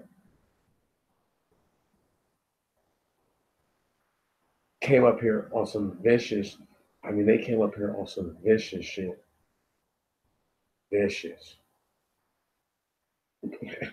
It's crazy. What do you think Donald Trump and them are afraid of at the border? People don't understand. See, these dudes are really stupid enough to think that, like, they can't just jump the fuck off and pop the fuck off. They really don't think that can happen. Why? Why not? Why not? Somebody tell me why not. Do you know how many de facto defectors there would be in the military? In high-ranking positions of all different races that the United States really don't know who they hold allegiance to? Wasn't it Fort Worth where that Muslim major went in there, killed those soldiers up, blasted himself? That was years ago, though. That was years ago. That had motherfuckers on watch. Trust me. Had them rattled. It's the type of shit I'm talking about. People are like, oh, the U.S. government triggered him. But what if he just got the phone call from his people and was activated? Boom, just like that. That's all it takes. That's all it takes. There's movies that were made like this, shit that people would call corny, right? Where dudes from Vietnam would like pick up a phone, answer it, they hear like a code word, and then they'd go commit like a robbery, kill everybody, and then they'd kill themselves in the end. Crazy shit. Forget the name of the movie. It was crazy as fuck, but it's like it's no different. It's no different. And you're dealing with people who they don't. Yeah, you've been trusting them to mow your lawn. You've been trusting them to pick the melons and all this other shit. And yeah, you think he's poor because he lives in a house with 12 people, but really, what a lot of guys don't realize is that old man that he's dealing with is the real key, the real proctor. He's the real big homie who these guys come up here, sit down with. He gives the orders to all the little dudes, and these little dudes go out here and enact this stuff. And then the guys who do the best get promoted and get built up.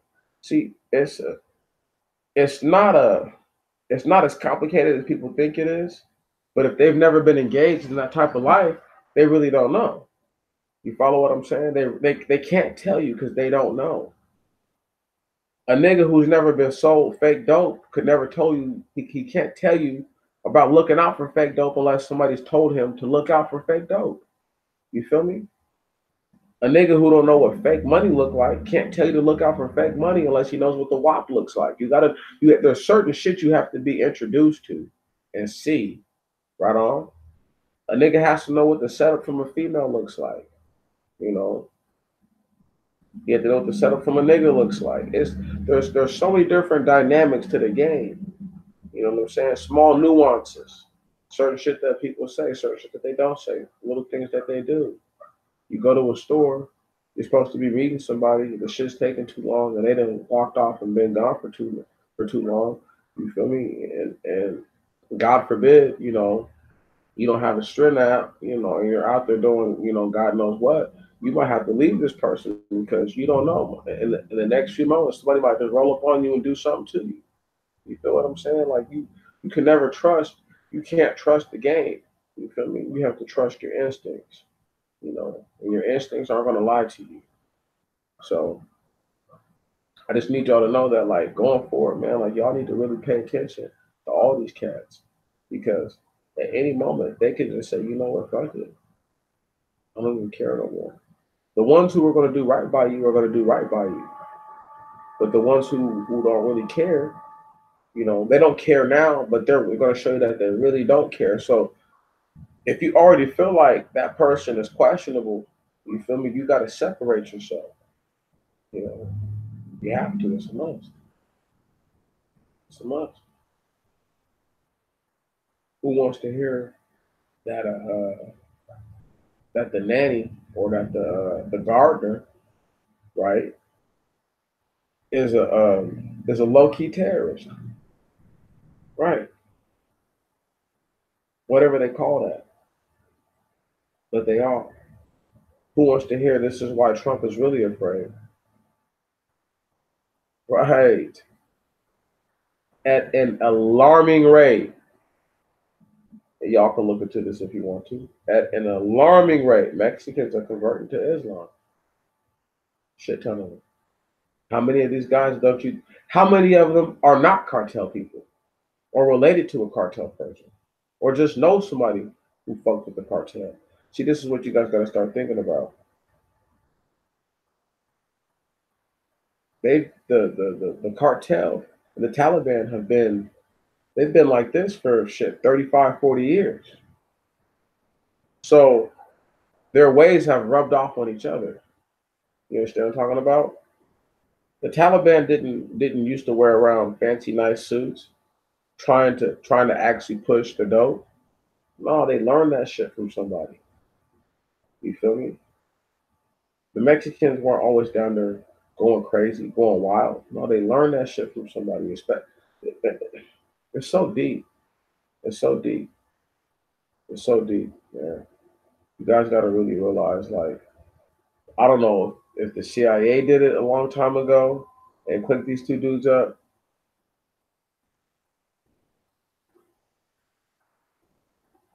Yeah, but a whole lot of them are proud. A whole lot of them are proud of that shit because they know, like, even a weak ass cartel, right on down there, my nigga, could probably muster up a few hundred people for some real shit. You know, when I say weak ass cartel, I'm just talking about like a small mini cartel. You know, that's not even legit. You know, they're just calling themselves one. You know, talking about, but like a legit cartel, all those niggas is always going to be proud of their shit because those motherfuckers know, like, I could for real get some real hitters up here and get some shit popping if it's that serious. That's why, you know, this is the truth. This is the truth.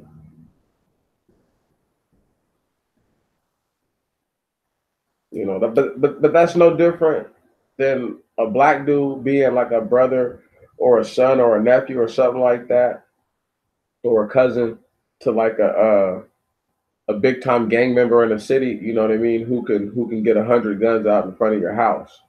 You know, bareface, killing the whole family type shit. You know, like, I mean, it's no different there. It's all the same shit. You see what I'm saying? But anyway, man, let me just go ahead and just end on a better note than talking about the cartel because I don't care about that. What I care about is you guys. I care about y'all. I care about your safety. care about y'all being aware of the types of forces that you're around. When we read the book of Enoch and we go over certain biblical verses, if I don't remember as I'm doing it, please remind me to talk about the spectra. I can't stress it enough. All these things happen at a certain frequency. Everything takes place in a certain frequency. And when that is embraced and appreciated on every level, not just by any of y'all, but by me, you know what I mean? Things are gonna change because that's when we're gonna have the ability to stand back and say, okay, this is what this is, and this is what that is. We're the people who, you know what I mean, who have eyes but we can't see and ears and we can't hear. We're them, and we're trying our damnedest, to get our vision and our auditory senses back. Trying our hardest. We really are. And that's an honorable thing, because we don't know anything. The people who have all the information won't give us anything to go on. See what I'm saying? So we have to do our best to discern with what information there is, be it as it may, be incomplete, and sometimes outright corrupt. We have to take what we can from it and decipher what is to be and what is not to be. What will come of all of this, I have no idea. But I'm praying that we're alive to see it come to an end. I'm praying that we're alive to see everything that is manifest. Once again, we're holding 400 years. We're just going to hold back 400 years of their fuckery to the fire. That's it. That's the whole point of this, is we have to hold them accountable for those who have promoted a 400-year prophecy to our people.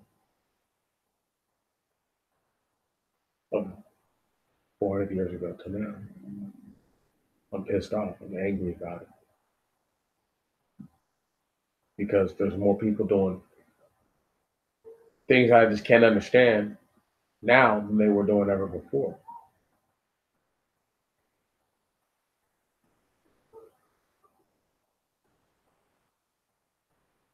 That's what it makes me do, scratch my head. It's a little bit, but that's just the emphasis of it. Makes me scratch my head because I wonder.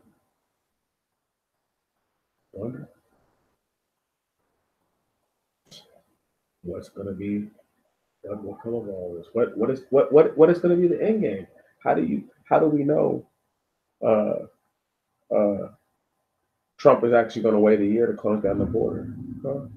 How do we know he just won't close it down tomorrow out of nowhere? How do you know that something won't happen at the border that prompts the closure of the border? You see what I'm saying? And still build the wall. Come on. Shit is deep.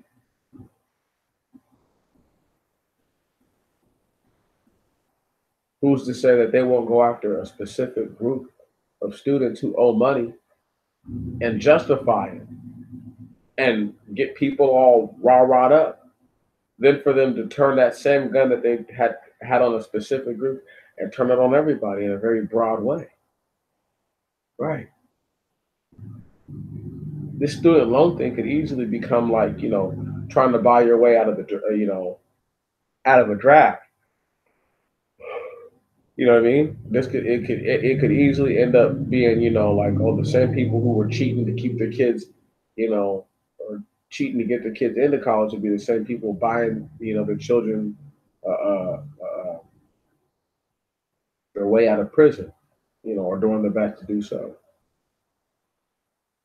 This everything that's going on, all this shit has yet to come to the fullness of it. Okay. This is why they're not talking about it super duper, but they're still talking about it because it's a huge deal.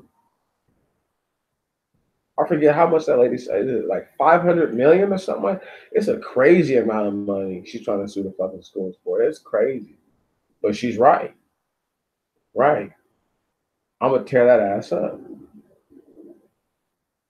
You see what I'm saying? So what happens when like there's gonna be some pushback. There's gonna be a retaliatory measure from the government. There has to be. See what I'm saying? So if she's gonna come at this one school like this, then we need to come at all these other regular people and make them feel the pinch. Why do you guys think I read a thing to you about the loan forgiveness? They're not gonna. Man, this shit is so deep.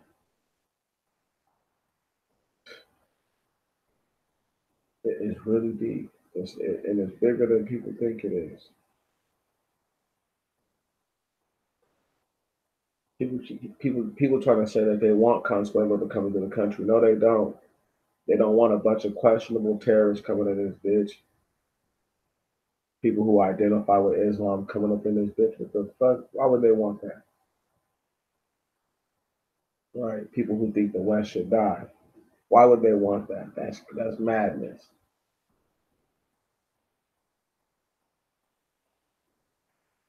And D. Treasy is not permitted. Man, they might even have a device in his phone where certain tweets can't get out. You understand what I'm talking about? And they might come holler at him and be like, yo, you just had to text, you just had to tweet this bullshit, and you can't tweet nothing like that. You don't know what kind of, we really don't know what sort of devices they have to actually keep his communication with the people in line. You know, he might have meant to say some crazier shit than he's been saying. And that shit might have just been caught, you know what I mean? And boom, it'll never go nowhere. You know, and now we got to go talk to him and let him know you can't talk like that. You can't talk like that, and you can't talk about it. This type of shit that's going on. I have to let this motherfucker know, yeah, bro, we will touch you if you keep doing that shit. All right, let me calm down. Because once it gets real on that ass, it gets real on that ass. If y'all don't think that Trump would have said something crazier by now, if it wasn't for the Secret Service or whoever's responsible for monitoring what this dude says, you're lying to yourself. He probably wanted to get his JFK on, and then started to really think about like, yeah, but what if they kill my whole family like they killed JFK's whole family? No, I'm not liking that idea. You know what I mean? He didn't like that. The older he gets, the more resolute to his own death that he may be becoming. You know, because as you get older, you just know you're gonna die. He may be like, yeah, it's time to step it up, do some crazy shit, say something that they can't reverse from you. You follow what I'm saying? We don't know what's coming from this dude's lips. You don't know what he's ready to tell the world, right? So it's just hold this year to the fire, right? This shit is this. It's gonna be so crazy. Oh my goodness, we're not even. We're excuse me. We're a third into the year, but not a third over it yet. A quarter of the way done already. It's going down. It's going down. It's going down. Last year there was more violence. I'll say that. But this year there is just way more general excitement. You know, I'm glad that the violence is lower. Sad that it's still violent, but I'm glad that it's lower. But there's been so many different exciting events that have taken place. I'm still waiting to hear about exactly what's going to happen with these Catholic priests. All this shit is huge, man. Anyway, who knows how deep that's going to go? I love it. Pope tried to say 2% of the people in there are sexual deviants who touch children or commit to acts like that. It's like how would you guys even know that number? Like you guys been like sitting them down and be like, so what? When's the last time you touched a kid? And they're like, well, Father, I only confess in the box. You know what I mean? Like, I just don't see it. I don't understand. You know, I don't understand. Like, how would you know a number like that? The fact that there's a grievance of such a breach of mistrust amongst the people who have once again entrusted these folks with their children's livelihood and their spiritual well-being. Of the fact that, stone him isn't the first thing that is just like off the lips of the fucking Pope. It's disgusting. The Pope is a bastard, and I can't wait till he burns in hell. I just can't wait. It's gonna be good. It's gonna be good. I probably won't, be there with him to see it, but just the thought of the Pope burning in hell makes me feel good. You know, the thought of every dirty ass Jew who claimed to be a real Israelite, the thought of them burning in hell, them and all their seed, makes me feel good. The idea of dirty ass white people who've done nothing for us, but claim that they are the actual, they're the backbone to our existence. Can't wait till they burn in hell. But gonna feel good. I'm telling you, I'm loving it. I'm loving it. Can't wait till all these dirty bastards get what they fucking got coming. I can't wait till every African and every black person who sold black people out to be over here in the first place. I can't wait till they burn in hell. Can't wait till all of our wicked ancestors who were never remorseful burn in hell. And most of all, I can't wait till every fallen angel, watcher, host who came down here and corrupted this planet burns in hell. I can't wait. I don't know what's gonna come of the things that we have seen, but I know that eventually what I just spoke on will happen. Brothers and sisters, as I get ready to end this out officially, it has been a beautiful, beautiful night with y'all. I love it. I love every more that you guys interact with one another. It's healthy, very, very healthy to get things off your chest and to feel better about it while you do it.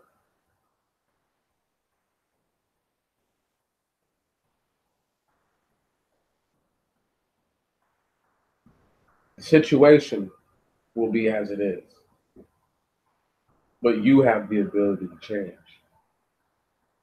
And with that said, brothers and sisters, change when you need to.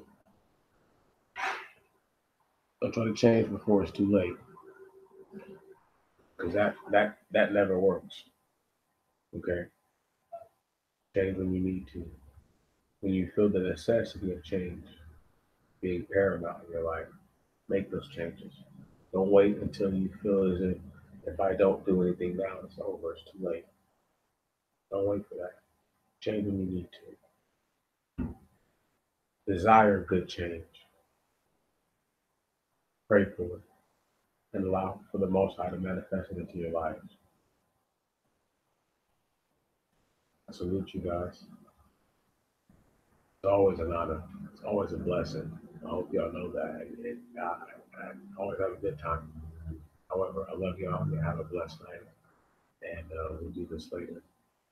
Hopefully sometime soon. And I'm thinking I'm going to get the little audio recording of the book that we not done. The couple little chapters that I'm going to do, and then upload it and go from there.